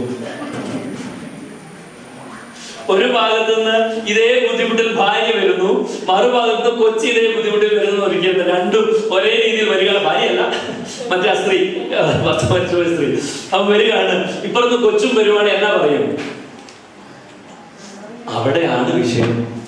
നമ്മൾ പ്രാധാന്യം കൊടുക്കുന്നത് മറ്റേതിനാ അല്ലേ? നിന്റെ പെൻസിൽ നാളെ വേറെ മേടിച്ചു തരാണെന്ന് പറയും. പക്ഷെ ആ കൊച്ചിനെ സംബന്ധിച്ച് അവന്റെ പ്രശ്നങ്ങൾ ഭയങ്കര പ്രാധാന്യമുള്ളതാണ്, വലിയ പ്രാധാന്യമുള്ളതാണ്. ആണോ? നിങ്ങൾക്ക് ഇഷ്ടപ്പെട്ടോ? അപ്പൊ അവന്റെ പ്രശ്നങ്ങൾ അവനെ സംബന്ധിച്ച് അത്ര പ്രാധാന്യമുള്ളതാ. ആ സ്ത്രീയുടെ ഹസ്ബൻഡ് മരിച്ചുപോയി, അവൾ ക്യാരിയിങ് ആണ്, വീട്ടിലോട്ട് തിരിച്ചു പോകാൻ പറ്റത്തില്ല. ഇത്രയും വലിയ പ്രശ്നങ്ങൾ അവൾക്കുണ്ടെങ്കിൽ അതേപോലെ ഈ കുഞ്ഞിനും എനിക്കിനി തിരിച്ച് വീട്ടിലോട്ട് പോകാൻ പറ്റത്തില്ല, അമ്മേനെ അഭിമുഖീകരിക്കാൻ പറ്റത്തില്ല. അവളുടെ പ്രശ്നങ്ങൾ, ആ കുഞ്ഞിന്റെ പ്രശ്നം അവൻ അത്രയും വലുതാ. നമ്മൾ ചിലപ്പോഴൊക്കെ ഈ കുഞ്ഞുങ്ങൾ കരയുമ്പം വിഷമിപ്പിക്കുമ്പം അവരുടെ പ്രശ്നങ്ങൾ അവരുടെ പ്രായത്തിൽ അവർക്ക് താങ്ങാൻ പറ്റാത്തതാണെന്നുള്ള തിരിച്ചറിവ് നമുക്കുണ്ടാകത്തില്ല. ഉണ്ടാകാതെ നമ്മൾ അവരെ ട്രീറ്റ് ചെയ്യും. ആ ട്രീറ്റ് ചെയ്യുന്നത് പേരന്റിങ്ങിലെ വളരെ നെഗറ്റീവായ സൈഡാണെന്ന് തിരിച്ചറിയണം. Next slide. തിരിച്ചറിയണം. Modern children are different. പുതിയ കാലത്തെ കുട്ടികൾ പഴയ കാലത്ത് നമ്മളൊക്കെ വളർന്നു വന്ന സാഹചര്യത്തിൽ നിന്ന് എൻറ്റയർലി ഡിഫറെന്റ് ആണ്. എന്താ ഡിഫറൻസ്? ഒരു കൊച്ച് അമ്മയോട് ചോദിച്ചു, അമ്മേ ഞാൻ എങ്ങനെയാ ഉണ്ടായെന്ന്. അപ്പൊ ഇതൊക്കെ എങ്ങനെയാ പിള്ളേരോട് പറഞ്ഞു കൊടുക്കുന്നത്? അപ്പൊ അമ്മ പറഞ്ഞു കൊടുത്തു, അത് മോനെ, ഞങ്ങള് നേരത്തെ തോട്ടിപ്പോയപ്പം ഒരു കൊട്ട ഇങ്ങനെ ഒഴുകി വരുന്നു. ആ കൊട്ട തുറന്നു നോക്കിയപ്പം എന്റെ പൊന്നോമന്റെ മുത്ത് ആ കെട്ടിപ്പിടിച്ചൊരു ഉമ്മയും കൊടുത്തു. LKG പഠിക്കുന്ന കൊച്ചിന്. ഉടനെ കൊച്ച് ചോദിച്ചു, അമ്മ എന്നാലും നമ്മുടെ ചേട്ടൻ എങ്ങനെയാ ഉണ്ടായേ? അപ്പം പറഞ്ഞു കൊടുത്തു, അത് പണ്ട് നിന്റെ അച്ഛൻ വിറക് വെട്ടാൻ വേണ്ടി പോയപ്പോ കാട്ടിക്കിടന്നൊരു കരച്ചില് കേട്ടു. ആ കരച്ചില് കേട്ടപ്പം പോയി നോക്കിയപ്പോ നിന്റെ ചേട്ടച്ചാരെ കിട്ടി, അങ്ങനെയാ നിന്റെ ചേട്ടൻ വന്നത്. ക്വസ്റ്റ്യൻ തീർന്നില്ല. അമ്മ അപ്പൊ എന്റെ അനിയത്തി എങ്ങനെയാ ഉണ്ടായത്? അപ്പൊ അമ്മ ഇങ്ങനത്തെ ഒരു കഥയും കൂടെ പറഞ്ഞു കഴിഞ്ഞപ്പോ LKG കൊച്ചു ചോദിക്കുക, അപ്പൊ ഈ വീട്ടിൽ ശരിയാവണ്ണം ഉണ്ടായവരാരും ഇല്ലെന്ന്. അപ്പോ നമ്മുടെ കുഞ്ഞുങ്ങൾ മോഡേൺ ചിൽഡ്രൻ ആർ ഡിഫറെന്റ്. അവർ വളരെ അഡ്വാൻസ്ഡ് ആണ് നമ്മളെ കഴിഞ്ഞു. നമുക്കറിയത്തില്ലാത്ത 100 കൂട്ടം കാര്യങ്ങൾ ഇവർക്കറിയാം. Am I correct? അവര് ഫോണിലും യൂട്യൂബിലും ചാറ്റ് ജിപിടിയും ഒക്കെ നോക്കി അവരുടെ കാര്യങ്ങൾ കൃത്യമായ ബോധ്യം അവർക്കുണ്ട്, കൃത്യമായ ബോധ്യമുണ്ട്. അപ്പൊ ചില കാര്യങ്ങൾക്കൊക്കെ നമ്മൾ അവരുടെ ചോദ്യങ്ങൾക്ക് ഉത്തരം കൊടുക്കുമ്പോ ഏതുത്തരം വേണ്ട, തട്ടിപ്പ് വേണ്ട, ഏത് മതി? ശരിയായ ഉത്തരം മതി. തട്ടിപ്പ് പകരം ശരിയായ ഉത്തരം കൊടുത്താൽ മതി. ആ പ്രായത്തിൽ അവൻ അറിയാൻ കഴിയുന്ന രീതിയിലുള്ള ഒരു ഉത്തരം കൊടുത്താൽ മതിയാകും. മിനിമം, എടാ നിന്റെ അമ്മയുടെ വയറ്റിൽ നിന്നാ നീ ഉണ്ടായത്. അപ്പൊ എങ്ങനെയാ ഉണ്ടായത്? അമ്മയുടെ വയറിന് പൂക്കൾ കണ്ടിട്ടില്ലേ? ആ പൂക്കൾ നീ വന്ന പാടാ എന്തെങ്കിലും പറഞ്ഞു കൊടുക്കണമെന്ന് അർത്ഥമായിട്ട് പോയത്. ഞാൻ 10ാം ക്ലാസ് വരെ ചിന്തിച്ചുകൊണ്ട് അങ്ങനെയായിരുന്നു കേട്ടോ. Okay, time and attention. Spend at least 5 quality minutes per day with your child. നിങ്ങളുടെ കുട്ടിയുടെ കൂടെ മിനിമം 5 ക്വാണ്ടിറ്റി ടൈം എന്നല്ല അവിടെ എഴുതിയേക്കുന്നത്. ക്വാണ്ടിറ്റി ടൈം എന്ന് പറഞ്ഞാൽ കുട്ടിയുടെ കൂടെ സ്പെൻഡ് ചെയ്യുന്നു, പക്ഷെ നിങ്ങളുടെ കയ്യിൽ മൊബൈലുണ്ട്. കുട്ടിയുടെ കൂടെ സ്പെൻഡ് ചെയ്യുന്നു, നിങ്ങൾ 2 പേരും കൂടെ TV കണ്ടുകൊണ്ടിരിക്കുന്നു, അത് ക്വാണ്ടിറ്റി ടൈമാ. അങ്ങനത്തെ 2 മണിക്കൂർ കിട്ടിയിട്ട് കാര്യമില്ല. ആ കുട്ടിയോട് മാത്രം സംവദിക്കുന്ന, കുട്ടിയുടെ കൂടെ മാത്രം ഇരിക്കുന്ന മിനിമം 5 മിനിറ്റ്സ് ഒരു ഡേയിൽ ഉണ്ടാകണം. Be present, not just physically but emotionally present ആയ നിങ്ങൾ ആ കുഞ്ഞുമായി മാത്രം. അവരുടെ ചില കളികളൊക്കെ പിള്ളേർക്ക് ഭയങ്കര ഇഷ്ടമുള്ള കളികളുണ്ട്. ഈ കളിയുടെ കൂടുതൽ നമ്മൾ ചിലപ്പോൾ കുറച്ച് പഠിപ്പിക്കാനുള്ളത് കൂടെ അതിന്റെ കൂടുതലും കൂട്ടിയാലോ എന്ന് വിചാരിക്കും. അതൊന്നും വേണ്ട. കളിയായിട്ട് തന്നെ ആ കുഞ്ഞിന്റെ കൂടെ ഒരു 5 മിനിറ്റ് എങ്കിലും പെർ ഡേ നമ്മൾ ഇരിക്കാൻ തയ്യാറാണ്. രാവിലെ പോയി വിളിച്ചെഴുന്നേപ്പിക്കുന്നത് എങ്ങനെയാ? എഴുന്നേക്കട പോത്ത് പോലെ കിടന്നുറങ്ങാതെ. എങ്ങനെ എഴുന്നേൽപ്പിക്കണ്ടേ? ഹലോ ഗുഡ് മോർണിംഗ് പറഞ്ഞ് വേണമെങ്കിൽ കുറച്ചു നേരം കൂടെ ഒന്ന് കിടന്നിട്ടടാ കുട്ടാ മുത്തേ പതുക്കെ എഴുന്നേക്കടാ, മോർണിംഗ് വന്നടാ, പക്ഷി നിന്നെ വിളിക്കുന്നുണ്ടാ എന്നൊക്കെ പറഞ്ഞ് സ്നേഹത്തോടെ എഴുന്നേൽപ്പിക്കാൻ. ചില വീടുകളിലോടാ പോത്ത് പോലെ കിടന്നുറങ്ങുന്നത് കണ്ടില്ലേ എന്ന് പറഞ്ഞ് രാവിലെ തന്നെ ഷൗട്ട് ചെയ്ത് എഴുന്നേൽപ്പിക്കാറുണ്ട്. വൈകുന്നേരം കിടക്കാൻ പോകുമ്പോഴോ ഒന്ന് കൂടെ പോയിട്ട് അത് 8-ാണെങ്കിലും 9-ാണെങ്കിലും ഒന്ന് കൊട്ടി ഗുഡ് നൈറ്റ് ഒക്കെ പറഞ്ഞിട്ട് പോയി ഉറങ്ങുന്നത് അവർക്ക് സ്വസ്ഥമായ ഉറക്കം കിട്ടും. രാവിലെ സ്വസ്ഥമായി എഴുന്നേൽക്കാൻ പറ്റും. മനസ്സിലാവുന്നുണ്ടോ? Okay, next. Children imitate what they see. കുട്ടികൾ അവരെന്താണോ കാണുന്നത് അത് ഇമിറ്റേറ്റ് ചെയ്യും. ഹലോ, കുട്ടികൾ അവരെന്താണോ കാണുന്നത് അതാണ് ഇമിറ്റേറ്റ് ചെയ്യുന്നത്. ചില പേരൻസ് പറയും, അയ്യോ അവൻ കുറേ ബാഡ് വേർഡ്സ് പഠിച്ചു എന്ന് പറയും. എവിടുന്നാ? സ്കൂളിൽ നിന്ന്. അപ്പൊ ആരുടെ കയ്യിൽ നിന്നാണ് കിട്ടിയത്? ആ ശ്രീരാഗിന്റെ കയ്യിൽ നിന്നാണ് കിട്ടിയത്, സ്കൂളിൽ കൂടെ പഠിക്കുന്നത്. അപ്പൊ ശ്രീരാഗിനെ വിളിച്ചു ചോദിച്ചു. അപ്പൊ എന്നാ പറയുന്നേ? അവനിത് കിട്ടിയത് എവിടുന്നാ? മറ്റേ കുട്ടിയുടെ കയ്യിൽ, ഇന്ന കുട്ടിയുടെ കയ്യിൽ പറയും. അപ്പോ കുട്ടികൾ എന്താണോ കാണുന്നത് അത് അവർ അങ്ങനെ തന്നെ ഇമിറ്റേറ്റ് ചെയ്യാറുണ്ട്. കുട്ടികൾ കാണുന്നത് അങ്ങനെ തന്നെ ഇമിറ്റേറ്റ് ചെയ്യാറുണ്ട്, അത് അനുകരിക്കാറുണ്ട്. അപ്പോ വീട്ടിനകത്ത് തമ്മിൽ അടിയാണെങ്കിൽ ഇത് ആരനുകരിക്കും? ഈ പട്ടി, പൊട്ടൻ, കഴുത തുടങ്ങിയ വാക്കുകളൊക്കെ ഇവർക്ക് എവിടുന്നാ കിട്ടുന്നേ? എവിടുന്നാ? എവിടുന്നാണോ പറയുന്നത് അവിടുന്നാ കിട്ടുന്നത്. ഒരിക്കലും ഒരു പേരന്റിനെ വിളിച്ചു വരുത്തി. എന്താ വിഷയം എന്ന് ചോദിച്ചാൽ, ഇവൻ ഇലക്ട്രിസിറ്റി എന്ന് പറഞ്ഞ ഇലക്ട്രിക്കിറ്റി എന്നേ പറയുള്ളൂ. 10 പ്രാവശ്യം ആര് പറഞ്ഞു കൊടുത്തു? ഫിസിക്സിന്റെ ടീച്ചർ പറഞ്ഞു കൊടുത്തു. എങ്ങനെ പറയണം? ഇലക്ട്രിസിറ്റി എന്ന് പറയണം. എന്നിട്ട് ഇവൻ എന്തേ പറയുള്ളൂ? ഇലക്ട്രിക്കിറ്റി എന്നേ പറയുള്ളൂ. ലാസ്റ്റ് അപ്പനെ വിളിച്ചു വരുത്തി.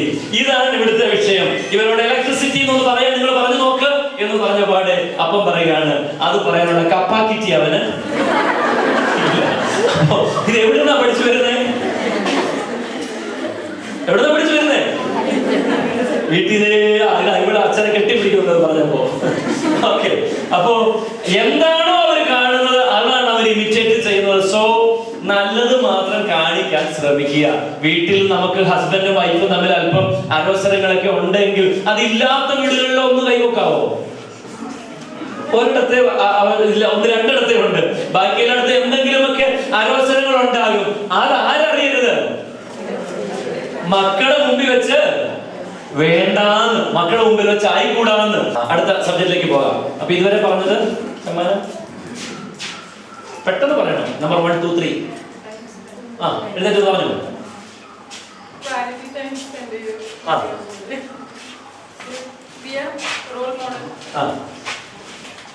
റോൾ മോഡൽ ആകുക. ഓക്കെ, ഇവിടെ പറഞ്ഞല്ലോ, നല്ല സമ്മാനം. ഓക്കെ, അടുത്തത് നല്ല കേട്ട് കൊടുക്കാം. അടുത്തത് ടെക്നോളജി വേഴ്സസ് പേഷ്യൻസ് എന്നാണ് ഞാൻ അടുത്തതിന് പേര് കൊടുത്തിരിക്കുന്നത്. നമ്മുടെ കാലത്ത് ഒരു സന്ദേശം അയക്കണമെങ്കിൽ അങ്ങ് മുകളിലുള്ള സാധനം ഉണ്ടായിരുന്നു. ഒരാളോട് അറിയിക്കണമെങ്കിൽ ഏതായിരുന്നു? എഴുത്ത്. എനിക്ക് ഒരാളോട് പ്രണയമാണെന്ന് അറിയിക്കണം. എന്താ നമ്മുടെ കാലത്ത് ചെയ്തോണ്ടിരുന്നേ? ഒരു ലവ് ലെറ്റർ എഴുതി വളരെ രഹസ്യമായി നടുക്ക് നിൽക്കുന്ന ബ്രോക്കറുടെ കയ്യില് കൊടുത്തുവിട്ട് അവിടെ എത്തിച്ചിട്ട് പിന്നെ അതിന്റെ ആൻസർ കിട്ടാൻ എപ്പോ വരെ വെയിറ്റ് ചെയ്യണം? പിറ്റേ ദിവസം രാവിലെ സ്കൂളിലേക്ക് വരുന്ന ചെറുതൊക്കെ മുഖത്തെ ഭാഗം കാണണേ, പഴയ ഓർമ്മകളിലൊക്കെ പോകുമ്പോ. അപ്പൊ പിറ്റേ ദിവസം രാവിലെ അവനോ അവളോ വരുന്ന സമയത്ത് ആ ബുക്കിനകത്ത് അതേപോലെ തിരിച്ചെഴുതിയത് തിരിച്ചു വരുമ്പോൾ അറിയാം ഇഷ്ടപ്പെട്ടോ ഇഷ്ടപ്പെട്ടില്ലയോ എന്നൊക്കെ. ഇനി ആർക്കെങ്കിലും ഒരു എഴുത്തയക്കണമെങ്കിൽ നമ്മൾ എഴുതി വിടുക ചെയ്യുന്നത്. എന്റെയൊക്കെ ചെറുപ്പത്തിൽ ഞാൻ ഡിഗ്രിക്ക് പഠിക്കുമ്പോൾ പോലും എന്റെ വീട്ടിൽ ഫോൺ എന്ന് പറഞ്ഞ സാധനം ഇല്ലായിരുന്നു. ലാൻഡ് ഫോൺ ഇല്ലായിരുന്നു. അയൽപക്കത്തെ വീട്ടിൽ ഞാൻ ഡിഗ്രിക്ക് വിളിക്കണമെങ്കിൽ പേരൻസിനെ വിളിക്കണമെങ്കിൽ അയൽപക്കത്തെ വീട്ടിൽ വിളിക്കണം. എന്നിട്ട് 10 മിനിറ്റ് വെയിറ്റ് ചെയ്യണം. 10 മിനിറ്റ് വെയിറ്റ് ചെയ്ത് കഴിയുമ്പോൾ അവർ പോയി വിളിച്ചിട്ട് PP എന്നൊക്കെ അതിന്റെ ബ്രാക്കറ്റ് ഇടാറുണ്ട്. ഫോൺ നമ്പറിന്റെ പണ്ട് ഓർമ്മയുണ്ടോ? അതിന്റെ അർത്ഥം ഞങ്ങൾ ഇങ്ങനെ മനസ്സിലാക്കുന്നത് പോയി പറയണം എന്നായിരുന്നു. കാരണം പോയി പറഞ്ഞിട്ട് ആളെ വിളിച്ചോണ്ട് വന്നിട്ട് അപ്പം ഫോൺ നമ്പർ കൊടുക്കും, PP എന്നൊക്കെ ബ്രാക്കറ്റിൽ ഇട്ട് കൊടുക്കാറുണ്ട്. എനിവേ, അങ്ങനെയായിരുന്നു നമ്മുടെ കാലഘട്ടം എന്ന് പറയുന്നത്. പിന്നെ ലെറ്റർ എഴുതലായിരുന്നു ആദ്യം. അത് കഴിഞ്ഞിട്ട് എന്തായി? നോർമൽ ഫോൺ വിളിക്കാറായി. ലാൻഡ് ഫോൺ ഒക്കെ നമ്മുടെ വീടുകളിൽ എത്തിക്കൊണ്ട് ഒരു കാര്യം ഒരാളെ അറിയിക്കണമെങ്കിൽ പെട്ടെന്ന് ഫോൺ കറക്കുന്നു, വിളിക്കുന്നു, എത്തുന്നു എന്നുള്ളത് അറിയിക്കണമെന്നായി. അതും കഴിഞ്ഞ് പിന്നെ അത് മൊബൈൽ ഫോണായി. ഈ മൊബൈൽ ഫോൺ ആയപ്പോഴും മൊബൈൽ ഫോണിലെ ചാർജ് തീർന്നാൽ എന്ത് ചെയ്യണം? ദീപു റീചാർജ് ചെയ്യണം. എവിടെ പോണം? പെട്ടെന്ന് പറഞ്ഞു. സമ്മാനമുണ്ട്. ഉറക്കെ പറഞ്ഞു കേട്ടോ. വലിയ ഉത്തരവാ പറഞ്ഞു. നല്ലൊരു കഴിവ് കൊടുക്കുക. അപ്പൊ റീചാർജ് ചെയ്യാൻ ഷോപ്പിൽ പോകണം. അപ്പൊ ഷോപ്പിൽ പോയാലോ ഗൂഗിൾ പേ ചെയ്താണോ റീചാർജ് ചെയ്യുന്നത്? പിന്നെയോ ക്യാഷ് കൊടുത്ത് 100 രൂപയ്ക്ക് റീചാർജ് ചെയ്യാൻ പറഞ്ഞ് റീചാർജും ചെയ്തിട്ട് തിരിച്ചു വരണമായിരുന്നു. ഇപ്പോഴോ ഫോണിലെ പൈസ തീർന്നാൽ ടക് ടക് ഫോണിൽ റെഡിയായി, ക്യാഷ് റെഡിയായി. സിനിമ കാണണം. നേരത്തെയോ തിയേറ്ററിൽ പോയി ക്യൂ നിൽക്കണം. ക്യൂ നിന്നിട്ട് ടിക്കറ്റ് എടുത്തിട്ട് ഓടണം, തള്ളിക്കയറണം. ഇപ്പോഴോ തോണ്ടി സെലക്ട് ചെയ്തു, ഇന്നത് ഓക്കെ അടിച്ചു, നേരെ പോവുക, കേറുക. കാര്യങ്ങൾ ടെക്നോളജി വികസിച്ചപ്പം വളരെ ഈസിയായി. ഇത് ഭയങ്കര ഒരു പ്രത്യാഘാതം ഉണ്ടാക്കിയിട്ടുണ്ട്. ക്ഷമ എന്ന് പറയുന്ന ശീലം കംപ്ലീറ്റ്ലി നഷ്ടമാക്കിയിട്ടുണ്ട്. ഏതാ ക്ഷമ എന്ന് പറഞ്ഞ് നമ്മുടെയൊക്കെ ചെറുപ്പത്തിൽ ഒരു കാര്യത്തിന് വേണ്ടി കാത്തിരുന്ന് നമുക്ക് ആ കാര്യം നടക്കുള്ളൂ. ഇപ്പം സിനിമ കാണണമെങ്കിൽ ഇന്നലെ മിനിഞ്ഞാന്നോ വീട്ടിൽ പറഞ്ഞ് അല്ലെ 2-3 ദിവസം കഴിയുമ്പോഴൊക്കെ നമുക്ക് കാര്യങ്ങൾ ഓടുന്നത്. ഒരു ഫോണിലൊന്ന് റീചാർജ് ചെയ്യണമെങ്കിൽ സഡൻ നടക്കുകയല്ല. പക്ഷെ ഇപ്പോഴത്തെ കുട്ടികൾക്ക് എല്ലാം വിരൽ തുമ്പിൽ സഡൻ നടക്കുന്ന ഒരു രീതിയിലേക്ക് മാറി. ഇത് സഡൻ നടക്കുന്ന രീതിയിലേക്ക് മാറി കഴിഞ്ഞപ്പോ സഡൻ നടക്കാത്ത ഏത് വരുന്നോ അവിടെ അവർ പാളം തരും. പ്രധാനമായി നമ്മുടെ മക്കൾ പാളം തെന്നുന്നത് ഈ ഏജ് കൂടെ കഴിഞ്ഞ് മുതിർന്ന കുട്ടികളുടെ പേരൻസ് കൂടെ ഉള്ളതുകൊണ്ട് ഞാൻ പറയാം. LKG ഇവൻ ഫെയിൽ ആവോ? ഇല്ല. UKG 8ാം ക്ലാസ് വരെ ഫെയിൽ ഇല്ല, ഓൾ പാസ്സാവും. 9-ലെത്തുമ്പോഴോ കുഴപ്പമില്ല, 9 പാസ്സാവും. 10-ലെത്തുമ്പോഴോ അവിടെ ഫെയിൽ ഉണ്ടാകാനുള്ള സാധ്യതയില്ല, ഇവൻ പാസ്സായി കയറും. ഇനി 10 കഴിഞ്ഞിട്ട് +1 സീറ്റ് കിട്ടാൻ നേരത്ത് സീറ്റ് കിട്ടുമോ ഇല്ലയോ എന്നുള്ളത് ചെറിയ ബുദ്ധിമുട്ടുണ്ടാക്കിയതിനു ശേഷം ഇവൻ എന്ത് കിട്ടും? സീറ്റ് കിട്ടും. കാരണം ഇവൻ ആഗ്രഹിക്കുന്ന എല്ലാം വിരൽ തുമ്പിൽ +2 വരെ കിട്ടും. +2 കഴിഞ്ഞിട്ട് ഇവന് മെഡിസിന് പോകാനാ താല്പര്യം, അല്ലെങ്കിൽ നഴ്സിംഗിന് പോകാനാ താല്പര്യം, ഇല്ലെങ്കിൽ എഞ്ചിനീയറിംഗിന് പോകാനാ താല്പര്യം. അവിടെ എത്തുമ്പം ഒരു നീറ്റ് വന്നു, ഒരു JEE വന്നു, ഇതര പരിപാടികൾ വന്നു. ഈ പരിപാടികൾ വന്നപ്പോ ഇവൻ ഇനി മാറ്റുരയ്ക്കേണ്ടത് ആരുമായിട്ടാ? ഓൾ ഇന്ത്യ ലെവലിലുള്ള മറ്റു കുട്ടികളുമായിട്ടാണ് മാറ്റുരയ്ക്കേണ്ടി വരുന്നത്.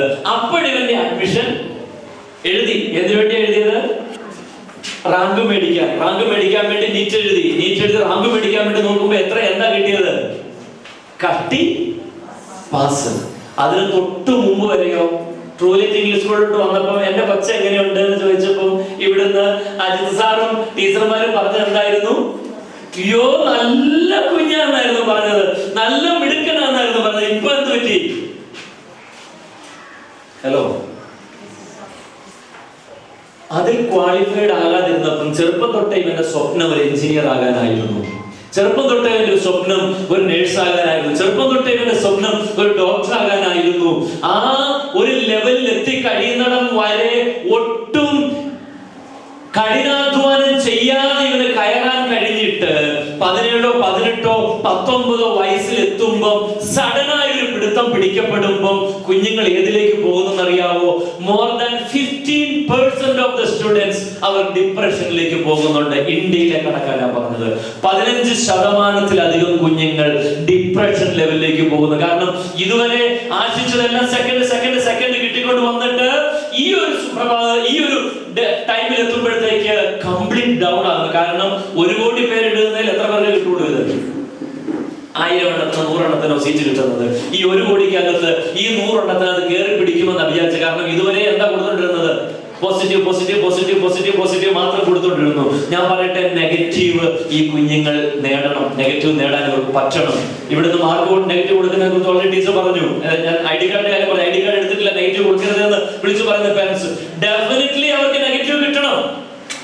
നെഗറ്റീവ് മാർക്ക് കിട്ടിയെങ്കിൽ മാത്രമേ ഒരു നെഗറ്റീവിനെയും തെറ്റിനെയും ബുദ്ധിമുട്ടുള്ളതിനെയും പരിഹരിക്കാനുള്ള ഒരു മൈൻഡ് സെറ്റപ്പിലേക്ക് ഇവർക്ക് എത്താൻ കഴിയുള്ളൂ. വരുന്നുണ്ട് സ്ലൈഡിൽ മുൻപോട്ട്. എന്നാൽ ഞാൻ കുറച്ച് മുമ്പേ കയറി പറയാം.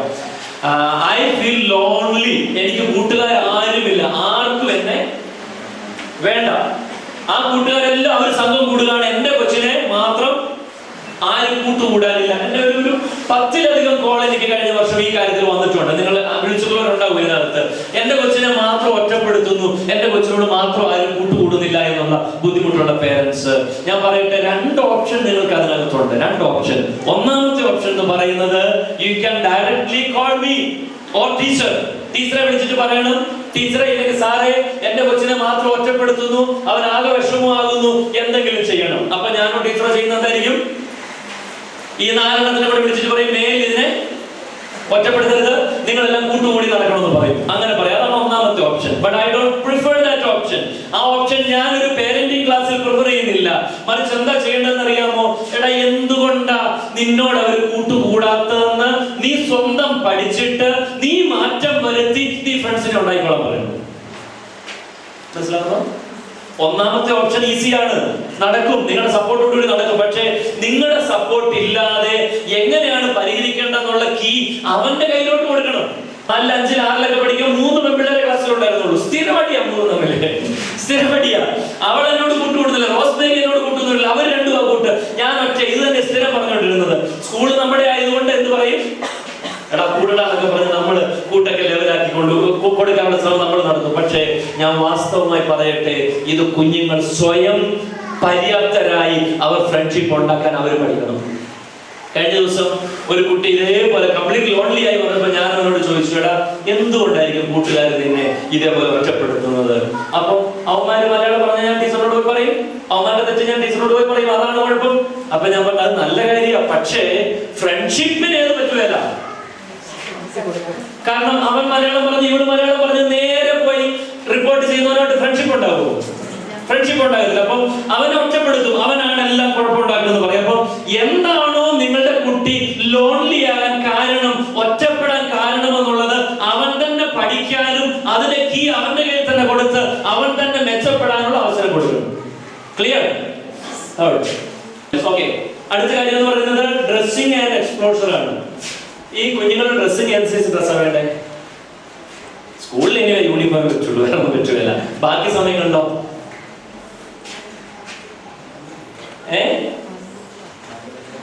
മാന്യമര്യാദയുള്ള ഡ്രസ്സ്, അതാണ് കറക്റ്റ്. മാന്യതയുള്ള ഡ്രസ്സ് എന്നുള്ളതാണ് കറക്റ്റ്. പൊതുവെ കുട്ടികൾ ഡ്രസ്സിംഗ് സ്റ്റൈലില് ഇമിറ്റേറ്റ് വെസ്റ്റേൺ ട്രെൻഡ്സ് ആണ് അവർ ഇമിറ്റേറ്റ് ചെയ്യാൻ ആഗ്രഹിക്കുന്നത്. വെസ്റ്റേൺ ട്രെൻഡ്സ് ആണ്. അപ്പം ആ ഉടുപ്പ് പറ്റുകയില്ല, ഈ ഉടുപ്പ് പറ്റുകയില്ല, ഇതൊന്നും നമുക്ക് പറ്റുന്നതല്ല, ഇതൊന്നും നമുക്ക് പറ്റുന്നതല്ല എന്നുള്ള റെസ്ട്രിക്ഷൻസ് നമ്മളൊക്കെ മിക്കവാറൊക്കെ വെക്കും. നമ്മുടെ കുട്ടികൾക്ക് വേണ്ടി വെക്കാറുണ്ട്. വെക്കണ്ടെന്ന് എനിക്ക് അഭിപ്രായമില്ല. Be culturally grounded and modest. Culturally grounded ആയിരിക്കണം, മോഡസ്റ്റ് ആയിരിക്കണം എന്നുള്ളതാണ്. അപ്പോ അമേരിക്കയിൽ ഒരു ചർച്ചിൽ പ്രസംഗിക്കാൻ വേണ്ടി പോയി. അപ്പൊ ഞാൻ പ്രസംഗിക്കാൻ വേണ്ടി പോയപ്പോ അവിടെയൊക്കെ സൂട്ടും കോട്ടും ഒക്കെ ഇട്ടാ പ്രസംഗിക്കാൻ നിൽക്കേണ്ടത്. ഞാൻ പ്രസംഗിക്കാൻ നിന്നു. എന്റെ ഒരു റിലേറ്റീവ് ഒരാളായിരുന്നു, അന്നൊക്കെ ഇംഗ്ലീഷ് പ്രസംഗിക്കാൻ കപ്പാസിറ്റി ഇല്ലായിരുന്നു. അവർ ഇംഗ്ലീഷിലേക്ക് ട്രാൻസ്ലേറ്റ് ചെയ്തു. വേറൊരാൾ പോർച്ചുഗീസിലേക്ക് ട്രാൻസ്ലേറ്റ് ചെയ്തു. പോർച്ചുഗീസ് ചർച്ചായിരുന്നു അവിടെ പ്രസംഗിച്ചുകൊണ്ടിരിക്കുക. അപ്പോ ഏകദേശം ഈ കളറുള്ള ഒരു ഡ്രസ്സായിരുന്നു എന്റെ കൂടെ വന്ന ആദ്യത്തെ അല്ല രണ്ടാമത്തെ ആളുടെ അതേ കളറുള്ള ഒരു ഡ്രസ്സായിരുന്നു, കൈയുടെ അറ്റം വരെ ഉള്ള ഒരു ഡ്രസ്സായിരുന്നു എന്റെ പ്രസംഗം ട്രാൻസ്ലേറ്റ് ചെയ്യുന്ന എന്റെ റിലേറ്റീവായ സ്ത്രീ ഇട്ടിരുന്നത്. അപ്പോൾ ഞാൻ മലയാളത്തിൽ പ്രസംഗിച്ചു, അവർ ഇംഗ്ലീഷിലേക്ക് പ്രസംഗിച്ചു. ഇംഗ്ലീഷിലേക്ക് പ്രസംഗിച്ച അടുത്ത ആൾ പോർച്ചുഗീസിലേക്ക് ട്രാൻസ്ലേറ്റ് ചെയ്തു. അവിടുത്തെ പാസ്റ്ററുടെ മോള് പാട്ടൊക്കെ ലീഡ് ചെയ്യുന്ന കൊയർ ലീഡറാണ്. അവൾ ഇട്ടിരുന്നത് നമ്മുടെ ഒരു പെറ്റിക്കോട്ട് പോലത്തെ ഒരു ഡ്രസ്സാണ് അവൾ ഇട്ടിരുന്നത്. ജസ്റ്റ് പെറ്റിക്കോട്ട് മാത്രം, ഇത്ര മാത്രമുള്ള ഒരു ഡ്രസ്സാണ് ഇട്ടിരുന്നത്. ആ ചർച്ചിൽ വന്നിരുന്ന സ്ത്രീകളെല്ലാം ഇട്ടിരുന്ന ഡ്രസ്സ് ഇവിടെ കൊണ്ട് മാത്രമുള്ള, നമ്മൾ കുളിച്ചിട്ടൊക്കെ വരും വിടാറുള്ള ഡ്രസ്സിൽ ഇത്രയും മാത്രമുള്ള ടൈപ്പ് മോഡേൺ ഡ്രസ്സ് ഇട്ടില്ല, ഈ സൈസ് ഡ്രസ്സാണ് അവരിട്ടിരുന്നത്. അപ്പൊ മലയാളിയായ നമുക്ക് എന്തുണ്ടാവും? അയ്യേ, ഒരു ചെറിയ ഇറിറ്റേഷൻ ഒക്കെ ഉണ്ടായി നമ്മൾ ഇങ്ങനെ ഇരിക്കുക. ഇവരൊക്കെ ചർച്ചിലല്ലേ മിനിമം വന്നിരിക്കുന്നത്, കുറച്ചുകൂടെ മാന്യമായ ഡ്രസ്സൊക്കെ ഇട്ടാൽ കൊള്ളാൻ മേലെന്നൊക്കെ വിചാരിച്ച് ഞാൻ ഇങ്ങനെ ഇരുന്ന പ്രസംഗമൊക്കെ കഴിഞ്ഞപ്പം അവിടുത്തെ പാസ്റ്ററുടെ മോള് ഈ ഫുൾ കൈ ഷർട്ടും ഇട്ടു വന്ന എന്റെ റിലേറ്റീവിനോട് പറയുകയാണ്, aunty if you never mind let me tell you something. നിനക്ക് ബുദ്ധിമുട്ടാവില്ല, ഞാൻ ഒന്ന് രണ്ട് കാര്യം പറഞ്ഞു തന്നോട്ടെ. Don't come to the church like this. ഇങ്ങനെ ചർച്ച വരരുത്. നിങ്ങൾ ഇങ്ങനെ ഈ കളർഫുള്ളായി അറ്റം വരെ കളർഫുള്ളായി ഈ ഡ്രസ്സും ഇട്ട് വന്നപ്പോ ഞങ്ങളുടെ ആണുങ്ങളൊക്കെ ഇങ്ങനെ പൂമ്പാറ്റയെ പോലെ പാറി നടക്കുന്ന നിങ്ങളിലേക്ക് ദൈവത്തെ ആരാധിക്കുന്നതിന് പല ശ്രദ്ധ തിരിയാൻ സാധ്യതയുണ്ട്. സോ നിങ്ങൾ ഇങ്ങനത്തെ ഡ്രസ്സ് ഇട്ട് വരരുതെന്ന്. അന്ന് എനിക്ക് ഒരു കാര്യം മനസ്സിലായി. മലയാളി അമേരിക്കക്കാരനും പോർച്ചുഗീസുകാരനും ഒക്കെ തമ്മിൽ ഏത് കാര്യത്തിൽ വ്യത്യാസമുണ്ട്?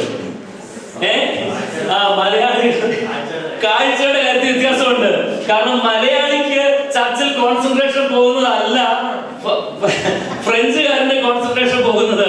മലയാളിക്ക് ഡ്രസ്സ് അല്പവസ്ത്രമായാലാണ് അവർ കോൺസെൻട്രേഷൻ പോകുന്നതെങ്കിൽ അവർക്ക് പോകുന്നത് ഏതാ?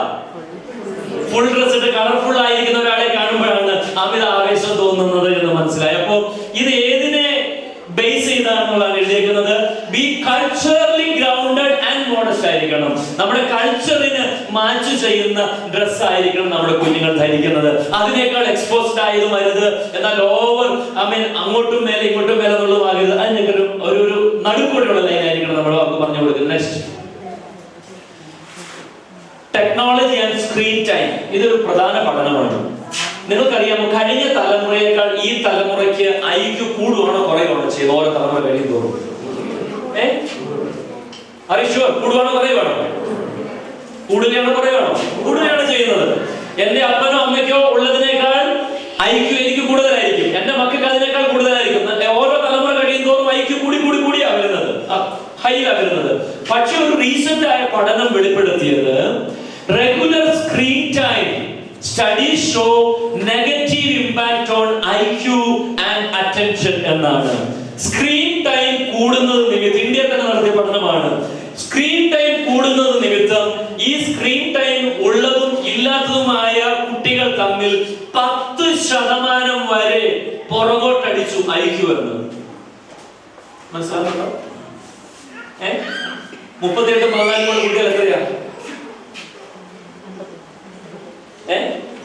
38-14 52. ഈ കാൽക്കുലേറ്റർ ഉപയോഗിച്ചുകൊണ്ട് സ്ഥിരമായി കാൽക്കുലേറ്റ് ചെയ്യുന്ന ഒരാളോട് നമ്മുടെ അക്കൗണ്ടന്റ് ആയിക്കോട്ടെ ചോദിച്ചാൽ ചിലപ്പം ഇത് ചോദിച്ചാൽ കിട്ടുമല്ല, പക്ഷെ സെക്കൻഡ് ഏതെന്ന് കിട്ടും? കാൽക്കുലേറ്ററിൽ കിട്ടും. പഴയ ആളുകൾക്കോ 4, 5, 6 സംഖ്യ കൊടുത്താൽ അവർ പെട്ടെന്ന് കൂട്ടി മനക്കണക്കായിട്ട് കൂട്ടി പറയും. പക്ഷേ ഈ കാൽക്കുലേറ്റർ എന്ന് പറയുന്ന ഒരു സാധനം ഏത് കുറച്ചു? നമ്മുടെ ആ പവർ കുറച്ചു കളഞ്ഞു. അപ്പോ IQ വളരെ പുറകോട്ട് അടുപ്പിക്കാൻ സാധ്യതയുള്ള പ്രധാന ഒരു സംഭവമായത് screen time. whether it is on mobile or on TV, ഏതാകട്ടെ സ്ക്രീൻ ടൈം കുഞ്ഞുങ്ങളുടെ IQ-വിനെ പുറകോട്ട് തള്ളും. ഈ യാഥാർത്ഥ്യം ബോധ്യപ്പെട്ട് വേണം ഏത് കൊടുക്കാൻ. മുമ്പ് ഞാൻ ആദ്യം പറഞ്ഞില്ലേ, കളിപ്പാട്ടം വാങ്ങി കൊടുക്കാൻ നേരത്ത് ചാടുന്ന കാര്യം. ചില പിള്ളേർ ചാടുന്ന ഏതിനു വേണ്ടിയാ? ഫോണിന് വേണ്ടിയിട്ടാണ്. Never never. കൊടുക്കത്തില്ല എന്ന് പറഞ്ഞാൽ കൊടുക്കത്തില്ല, ആ നിലവാരത്തിൽ തന്നെ നിൽക്കണം. ഓക്കെ. അടുത്തൊരു കാര്യം, കുട്ടികൾ കള്ളം പറയോ? ചില ആളുകളുടെ ചിന്ത കുഞ്ഞുങ്ങൾ എന്താണേലും കള്ളം പറയുമല്ലെന്നാണ്. ഇവിടെ പേരൻസ് ഉണ്ട് LKG-യിൽ. കഴിഞ്ഞ വർഷം LKG-ൽ ഞാൻ മേഴ്സി സെന്ററിൽ വന്നിട്ട് പറഞ്ഞു, സാറേ എനിക്ക് ആ ക്യാമറ ഒന്ന് കാണണം. എന്താ മിസ്സേ? ഞാന് 10 കീ ചെയിൻ മേടിച്ചോണ്ട് വന്നതാ. അത് 3 പേർക്ക് ഞാൻ സമ്മാനം കൊടുത്തതാ, അവരെന്തോ ചെയ്തതിന്. ബാക്കി 7 എണ്ണം എന്റെ ബാഗിൽ ഉണ്ടായിരുന്നു. ഇപ്പൊ കാണുന്നില്ല, എനിക്ക് ക്യാമറ ഒന്ന് കാണണം. അപ്പൊ ഞങ്ങൾ ക്യാമറ ചെക്ക് ചെയ്യാം. ക്യാമറ ചെക്ക് ചെയ്തപ്പോ കളിക്കാനൊക്കെ പിള്ളേർ പോയി തിരിച്ചു വന്നു. ഒരു 3 പിള്ളേരുടെ പേരൻസ് ഉണ്ട്, നമുക്ക് ചിരിക്കുന്നുണ്ട്. ഞാൻ നിങ്ങളുടെ മുഖത്തോട് നോക്കുന്നില്ല പോട്ടെ. അപ്പൊ ഒരു 3 പേര് പതുക്കെ അകത്ത് വന്നിട്ട് ആദ്യം പോയി മേഴ്സി മിസ്സിന്റെ ബാഗ് തുറന്നു. LKG ആണ്. ഒരെണ്ണം എടുത്തുകൊണ്ട് വന്നു, ബാഗ് കൊണ്ട് വെച്ചു. 2 പേരും ഓരോന്നും കൊണ്ട് വെച്ചു. അത് കഴിഞ്ഞ് കുറച്ച് നോക്കുമ്പോ ഒന്നും പോരല്ലോ, ഒന്നും കൂടെ പോയി വീണ്ടും എടുത്തുകൊണ്ട് വന്നു, തിരിച്ചു കൊണ്ടുവന്ന് വെച്ചു. അപ്പം അതിനെ കളവെന്ന് പറയാൻ കഴിയത്തില്ല, ഒട്ടും കഴിയത്തില്ല. കാരണം അവരുടെ ഒരു ക്യൂരിയോസിറ്റിയോ ഇല്ലെങ്കിൽ അത് തെറ്റാണെന്നുള്ള ബോധ്യമില്ലായ്മയാണ് കുഞ്ഞുങ്ങളെ സംബന്ധിച്ച്. പക്ഷേ ചില സമയത്ത് കുഞ്ഞുങ്ങൾ കളവ് പറയും. ആ കളവാണോ അല്ലയോ എന്ന് റെക്കഗ്നൈസ് ചെയ്ത് ഉത്തരവാദിത്വം ആരുടെയാണ്? നിങ്ങളിവിടെ ഉണ്ടോ? എനിക്ക് ആ പേരന്റ് ഏതായാലും എനിക്ക് ഓർമ്മയില്ല. ഒരു പ്രാവശ്യം എന്നെ വിളിച്ചിട്ട് ചോദിച്ചു, സാറേ സ്കൂളിൽ ഇത്ര അലക്ഷ്യമായിട്ട് ഷേവിംഗ് സെറ്റ് വെച്ചത് ശരിയായില്ല എന്ന് പറഞ്ഞു. സ്കൂളിൽ ഇത്ര അലക്ഷ്യമായിട്ട് ഷേവിംഗ് സെറ്റ് വെച്ചത് ശരിയായില്ല. കാരണം UKG-ലോ LKG-ലോ പഠിക്കുന്ന കുഞ്ഞ് സ്കൂളിൽ നിന്ന് ഷേവിംഗ് സെറ്റ് എടുത്ത് പുരികം പഠിച്ചു. അത് കണ്ണിലങ്ങാനായിരുന്നെങ്കിലുള്ള അവസ്ഥ ഞാൻ ഓർത്തിട്ടാണെന്ന് പറഞ്ഞു. ആകപ്പാടെ ഇവിടെ ഷേവ് ചെയ്ത് നിർത്താനേ ഉള്ളൂ. ഞാൻ ഇങ്ങനെ ഒരു സാധനം ഇവിടെ വെച്ച് ചെയ്യാറില്ല. അപ്പൊ പിന്നെ എങ്ങനെ വന്നു? ഒന്നും കൂടെ മുറുക്ക പിടിച്ചു കഴിഞ്ഞപ്പോ മനസ്സിലായി, എവിടുന്നാ? വീട്ടിൽ നിന്ന് തന്നെയാ. പറ്റിയതെന്താ? കൊച്ചു പറഞ്ഞു സ്കൂളിൽ നിന്നാ കിട്ടിയത്. എവിടുന്ന് അടി എന്ന് ചോദിച്ചപ്പോ സ്കൂളിൽ നിന്നാണെന്ന് പറഞ്ഞു. ഞാൻ പറഞ്ഞു ചില സമയത്തൊക്കെ പിള്ളേർ കള്ളം പറയാം. അടുത്ത പേരന്റ് ഇവിടെ ഉണ്ട്, പക്ഷെ ഞാൻ ആളെ പറയുന്നില്ല, സംഭവം പറയാം പൊതുപ്രയോജനത്തിന് വേണ്ടി. ഒരു കൊച്ചിന്റെ ബുക്ക് ഓരോ ദിവസവും അവന്റെ അടുത്തിരിക്കുന്ന ഒരു ചെറുക്കൻ കീറി കളയുക. ഒരു കൊച്ചിന്റെ ബുക്ക് അടുത്തിരിക്കുന്ന കൊച്ചു കീറി കളയുക. അങ്ങനെ കീറി കളഞ്ഞപ്പം അമ്മ ഒരു ദിവസം അസംബ്ലി തീരുന്നിടം വരെ എനിക്ക് വേണ്ടി വെയിറ്റ് ചെയ്തിവിടെ സാറേ, ആ അപ്പുറത്തിരിക്കുന്ന ഒരു കൊച്ച് എന്റെ കൊച്ചിന്റെ ചിരിക്കുന്നത് നിങ്ങൾ ഞാൻ മുഖത്തോട് നോക്കി പോകുമ്പോഴേ, ആ അപ്പുറത്തിരിക്കുന്ന ഒരു ചെറുക്കൻ എന്റെ കൊച്ചിന്റെ ബുക്ക് മൊത്തം കീറുക എന്ന് പറഞ്ഞു. ഇനി 1ഉം 2ഉം പേജ് കീറിയ ഞാൻ സഹിക്കും. പക്ഷെ ഈ പ്രാവശ്യം ചെയ്തതെന്നറിയാമോ? ബുക്ക് മൊത്തം നടുവേ 2ആയിട്ട് കീറി. എന്നിട്ട് അതും പോരാഞ്ഞിട്ട് ആ ചെറുക്കൻ പറഞ്ഞെന്നറിയാമോ? UKG-യിലാണ്. ആ ചെറുക്കൻ പറഞ്ഞെന്നറിയാമോ? ഇത് നീ ടീച്ചറോട് പറയുകയോ വീട്ടിലോട്ട് പറയുകയോ ചെയ്താൽ ഞാൻ നിന്നെ കൊന്നു കളയുമെന്ന് പറഞ്ഞു. വൈകുന്നേരം ആയപ്പം എന്റെ കൊച്ചിന് ചെറിയ ശ്വാസം മുട്ടലും കൂടെ ഉള്ളതാ. അത് പറയുമ്പോഴത്തേക്ക് കൊച്ച് ശ്വാസം ഇത്രയും ബുദ്ധിമുട്ടിൽ വന്നു. ഞാൻ പറഞ്ഞു സാരമില്ല. അപ്പൊ അവന്റെ പേരന്റിനെ വിളിക്കണം അല്ലേ? അതാ എന്നോട് പറഞ്ഞത്. അപ്പൊ ഞാൻ പറഞ്ഞു സാരമില്ല, ഞാൻ പേരന്റിനെ വിളിക്കാം. പേരന്റിനെ വിളിക്കാം, ഞാനൊരു പുതിയ പുസ്തകം തൽക്കാലം കൊടുത്തേക്കാം എന്ന് പറഞ്ഞ അമ്മേനെ വിട്ടിട്ട് ഞാൻ പതുക്കെ CCTV എടുത്തു നോക്കി. CCTV എടുത്ത് നോക്കിയപ്പോഴാണ് മനസ്സിലായത് ആരാ കളഞ്ഞേ. ഇവിടെ തന്നെ പതുക്കെ ടീച്ചർ അങ്ങോട്ട് തിരിയുമ്പോൾ ഒരു പേജ് കീറുന്നു, താഴോട്ടിടുന്നു. ഇത് കഴിഞ്ഞിട്ട് പിന്നെ ഒരു അഭ്യാസമുണ്ട്. ഈ ബുക്ക് ഇങ്ങനെ വെച്ചിട്ട് ഇതിൽ കൈ കുത്തിയിട്ട് ഇങ്ങനെ ആയപ്പോഴാണ് ഏത് കീറിയേക്കുന്നത്? ഇത് നടുവേ കീറിയേക്കുന്നത്. മനസ്സിലാകുന്നുണ്ട്? ഇത് ഇങ്ങനെ മേശയിലോട്ട് വെച്ചിട്ട് 2 കൈ ഇതേ കുത്തിയിട്ട് നടു കുഴിഞ്ഞപ്പോഴാണ് ചങ്ങി നടുവ് ബുക്കിന്റെ നടുക്ക് വെച്ചപ്പോഴാണ് കീറിയേക്കുന്നത്. പക്ഷെ കൊച്ചു വീട്ടിൽ പറഞ്ഞാ ഞാൻ പറയട്ടെ, നമ്മുടെ നല്ലൊരു ശതമാനം KG സെക്ഷൻ കുട്ടികൾക്കും ഏത് സ്വഭാവമുണ്ട്? പെട്ടെന്ന് ആരുടെയെങ്കിലും തല വെക്കാനുള്ള സ്വഭാവമുണ്ട്. നമ്മൾ തെറ്റിദ്ധരിക്കരുത് മീൻസ് അത് അവർ പറയുന്നത് അങ്ങനെ തന്നെയാണ് നമ്മൾ തെറ്റിദ്ധരിക്കരുത്. നമ്മൾ ഒരു അന്വേഷണത്വരയും കൂടെ നമ്മുടെ അതുണ്ടാകണം. ഓക്കെ. മറ്റൊരു കാര്യം കൂടെ, create a safe space for honesty. ഓണസ്റ്റിക്ക് വേണ്ടി ഒരു സേഫ് സ്പേസ് 12 മണി കഴിഞ്ഞാൽ 5 മിനിറ്റ് നിർത്തിക്കോട്ടെ. ഓക്കെ അല്ലേ? അവർക്കൊരു സേഫ് സ്പേസ് നമ്മൾ ഉണ്ടാക്കണം ഓണസ്റ്റിക്ക് വേണ്ടി. ഇങ്ങനത്തെ രംഗങ്ങളൊക്കെ നമുക്കുണ്ടാകും. അവരുടെ സത്യസന്ധത തുറന്നു പറയാൻ പറ്റുന്ന സ്ഥലങ്ങളായിരിക്കണം ഒരു പേരന്റിന്റെ സാന്നിധ്യം. ക്ലിയർ? ഓവർ കെയർ ഉള്ള കുറെ പേരന്റ്സ് ഉണ്ട്, കുറച്ചു പേര് ഒട്ടും കെയർ ഇല്ലാത്തവരുണ്ട്. ഇവിടെ വിടുന്ന സമയം തൊട്ട് ഒരു 5 പ്രാവശ്യം ഡെയിലി വിളിക്കുന്ന പേരൻസ് ഉണ്ട്. കൊച്ചു കരയുന്നുണ്ടോ? എന്നെ വിളിച്ചു ചോദിച്ചു. ഞാൻ ജസീനോട് പറഞ്ഞു, ജസീന ഇതെന്താ ഇത് 3-4 പ്രാവശ്യം കൊച്ചു കരയുന്നുണ്ടോന്ന് വിളിച്ച്. ലാസ്റ്റ് ഈ കൊച്ചു കരയുന്നുണ്ടോ എന്ന് ചോദിക്കാൻ വേണ്ടി ആ കൊച്ചിന്റെ LKG ക്ലാസ്സിലോട്ട് പോകുമ്പോണ്ട് കാർത്തിയേച്ചിയുടെ ഫോണിൽ കോള്. ഇതേ പേരന്റാണ് കൊച്ചു കരയുന്നുണ്ടോന്ന്. ഇത്രയും ബേജാറാണ് ആ കൊച്ചിനെ കുറിച്ച്. മറ്റു ചിലരാകട്ടെ വിട്ടു, അവര് പഠിപ്പിച്ചോട്ടെ, വീടൊക്കെ. പിന്നെ ആ ഭാഗം തൊട്ടേ അന്വേഷിക്കാത്തവരുണ്ട്. അപ്പൊ നമ്മുടെ കുഞ്ഞുങ്ങളുടെ കാര്യത്തിൽ കൃത്യമായ അന്വേഷണം ഉണ്ടാകണം. ഓവർ ആകരുത്. മനസ്സിലാവുന്നുണ്ടോ? ഓവർ ആയിക്കൂടാ. നമ്മൾ കൃത്യമായ അന്വേഷണം ഉണ്ടാകണം. Find A balance in parenting style. അതിനകത്ത് ഒരു ബാലൻസിങ് ഉണ്ടാകണം. ഒട്ടും അവരുടെ പഠനത്തെ കുറിച്ച് അന്വേഷിക്കാത്ത ആളുമാകരുത്, തെരുതരേന്ന് അന്വേഷിക്കുന്നവരുമാകരുത്. ഒരു ബാലൻസിങ് ഉണ്ടാകണം. നെക്സ്റ്റ്, ഹാർഡായ പണിഷ്മെന്റ്സ് കുട്ടികൾ ഓർത്തിരിക്കും. Correct with compassion and clarity. ഹാർഡായ പണിഷ്മെന്റ് അവർ ഓർത്തിരിക്കും, പക്ഷേ സ്നേഹത്തോടെയാണ് നമ്മൾ അവരെ പണിഷ് ചെയ്യേണ്ടത്. ഞാൻ ഇവിടെ എൻ്റെ ഓഫീസിൽ വെച്ച് തല്ലു കൊടുക്കേണ്ടി വന്ന എല്ലാ സന്ദർഭങ്ങളിലും, എല്ലാം എന്ന് പറഞ്ഞാൽ ചെറിയൊരു കുഞ്ഞു തല്ലൊന്നും അല്ല, ഒരു 2-3 തല്ലെങ്കിലും കൊടുക്കേണ്ടി വന്ന എല്ലാ സന്ദർഭങ്ങളിലും ആ കുഞ്ഞുങ്ങളെ അതിനുശേഷം വിളിച്ച് ഞാനത് ലാളിക്കുകയും കൂടെ ചെയ്തിട്ടുണ്ട്. അത് 8ാം ക്ലാസ്സിലാകട്ടെ 10ാം ക്ലാസ്സിലാകട്ടെ ചെറുതാകട്ടെ, അതിനുശേഷം അവരെ വിളിച്ച് മടിയിലടക്കം ഇരുത്തി ഞാൻ ആ കുഞ്ഞുങ്ങളെ ലാളിച്ചിട്ടുണ്ട്. കാരണം തല്ലുന്ന ഒരു മുഖം നമുക്കുള്ളപ്പോൾ തന്നെ ചിലതിനെ തല്ലിയിട്ടല്ല ചെയ്യേണ്ടത്, സ്നേഹിച്ച ചെയ്യേണ്ടത്. അതും കൂടെ വേണം. തവിടുകൊള്ളു. ഓക്കെ, സമയം പോയി. ഇതുകൂടെ പറഞ്ഞ് നിർത്താല്ലേ? 3 ടീച്ചർമാരെ എനിക്ക് ഓർമ്മയുണ്ട് എൻ്റെ ജീവിതത്തിന്റെ ചെറുപ്പത്തിൽ. ഒന്നാമത്തെ ആള് ആലിസ് ടീച്ചറാണ്. രണ്ടാമത്തെ ആള് മേഴ്സി ടീച്ചറാണ്. ഈ മേഴ്സി ടീച്ചറല്ല, വേറെ മേഴ്സി ടീച്ചർ. മൂന്നാമത്തെ ആള് സിസ്റ്റർ ഗ്രേസിയാണ്. ഒന്നാമത്തെ ആലിസ് ടീച്ചർ കണക്കിന്റെ ഹോംവർക്ക് തന്നു വിട്ടു. വീട്ടിൽ നിന്ന് പരമാവധി നോക്കിയിട്ട് നടക്കുന്നില്ലെന്ന് കണ്ടപ്പോൾ ഡാഡി പറഞ്ഞു, ഞാനൊരു കത്ത് തന്നു വിട്ടേക്കാം നാളെ, നീ ഇത് മതി, ഇത്ര ചെയ്താൽ മതി എന്ന് പറഞ്ഞു. ഡാഡി പിറ്റേ ദിവസം കത്ത് തന്നു വിട്ടു. കുട്ടികൾക്ക് എടുക്കാനാവുന്നതിനേക്കാൾ കൂടിയ ഭാരം കൊടുക്കരുത്. 4ാം ക്ലാസ്സിലാണ്. ഞാൻ കത്ത് കൊണ്ട് കൊടുത്തു. ആശ്വാസമായി. ടീച്ചർ തല്ലിയില്ല. പകരം പിറ്റേ ദിവസം തൊട്ട് ടീച്ചർ ഇങ്ങനെ തുടങ്ങി, അമിതഭാരം ഉണ്ടെന്ന് തോന്നുന്നു, ചെയ്യണമെന്നില്ല, ബാക്കിയുള്ളവര് ചെയ്താൽ മതി. ഇത് ഡെയിലി ആവർത്തിച്ചു. കണക്കെന്ന് പറയുന്ന സബ്ജക്റ്റേ എനിക്ക് ഒട്ടും ഇഷ്ടമില്ലാത്തതായിട്ട് മാറി. അത് ഒന്നാമത്തെ ആള്. രണ്ടാമത്തെ ആള് എനിക്ക് ഓർമ്മയുള്ളത് ഒരു മേഴ്സി മിസ്സാണ്. പുറത്തോട്ട് പോയപ്പം ചിത്രകഥയുടെ പുസ്തകം എടുത്ത് എൻ്റെ അടുത്ത് ഇരുന്നവൻ വായിച്ചപ്പം ഞാനും അപ്പുറത്ത് തൊട്ട് ചേർന്നായിരുന്നു ഇരുന്നത്. ജസ്റ്റ് നോക്കി ഞാൻ. അപ്പം ചിത്രകഥ വായിക്കാൻ വിട്ടിടുമെന്ന് പറഞ്ഞ് ഒരു കംപ്ലൈന്റ് ചെയ്തിട്ട് ഞങ്ങളെ രണ്ടുപേരും കൂടെ വിളിപ്പിച്ചു. ചിത്രകഥ വായിച്ചോടാന്ന് ചോദിച്ചു. അപ്പൊ ഞാൻ പറഞ്ഞു, മിസ്സേ ഞാൻ ഇപ്പുറത്തിരുന്നു, ഞാൻ ആ ബുക്കെ തൊട്ടുപോലും ഇല്ല, പക്ഷെ ഞാൻ നോക്കിയതേ ഉള്ളൂ, നിന്നെ എനിക്കറിയാം എന്ന് പറഞ്ഞു. നിന്നെ എനിക്കറിയാന്ന് പറഞ്ഞതിന്റെ അർത്ഥം എന്നാണ്? നീ കള്ളവാ പറഞ്ഞാൽ എനിക്ക് അറിയാവുന്ന. എനിക്ക് ആ മേഴ്സി മിസ് എന്ന് പറഞ്ഞാൽ ജീവനായിരുന്നു. അന്ന് വരെ സയൻസ് പഠിപ്പിച്ചോടുന്ന മിസ്സാ. പക്ഷെ അന്ന് തൊട്ട് എനിക്ക് എൻ്റെ അമ്മയേക്കാൾ സ്നേഹമായിരുന്നു മിസ്സിനോട്. അവരൊറ്റ വാക്ക് നിമിത്തം ഇപ്പോഴും എൻ്റെ അകത്ത് ആ മുറിവ് കിടപ്പുണ്ട്. എൻ്റെ സത്യസന്ധതയെ മിസ് ക്വസ്റ്റ്യൻ ചെയ്തല്ലോ എന്നുള്ള ഒരു മുറിവ് ഇപ്പോഴും എൻ്റെ അകത്ത് കിടപ്പുണ്ട്. അപ്പം നമ്മുടെ കുഞ്ഞുങ്ങൾക്കൊക്കെ കൊടുക്കുന്ന ഓരോ നിസ്സാര കാര്യങ്ങൾ ചിലപ്പോൾ ദീർഘനാളുകൾക്ക് ശേഷം അവരുടെ അകത്ത് മുറിവുണ്ടാകും. ഇത്രയും നേരം പേരൻസിനോടല്ലേ കൊടുത്തപ്പോൾ ടീച്ചേഴ്സിനോട് കൊടുക്കണ്ടേ, അതുകൊണ്ടാണ് ലാസ്റ്റിലേക്ക് വന്നത്. അപ്പം മൂന്നാമത്തെ ഒരാളെ എനിക്ക് ഓർമ്മയുള്ളത്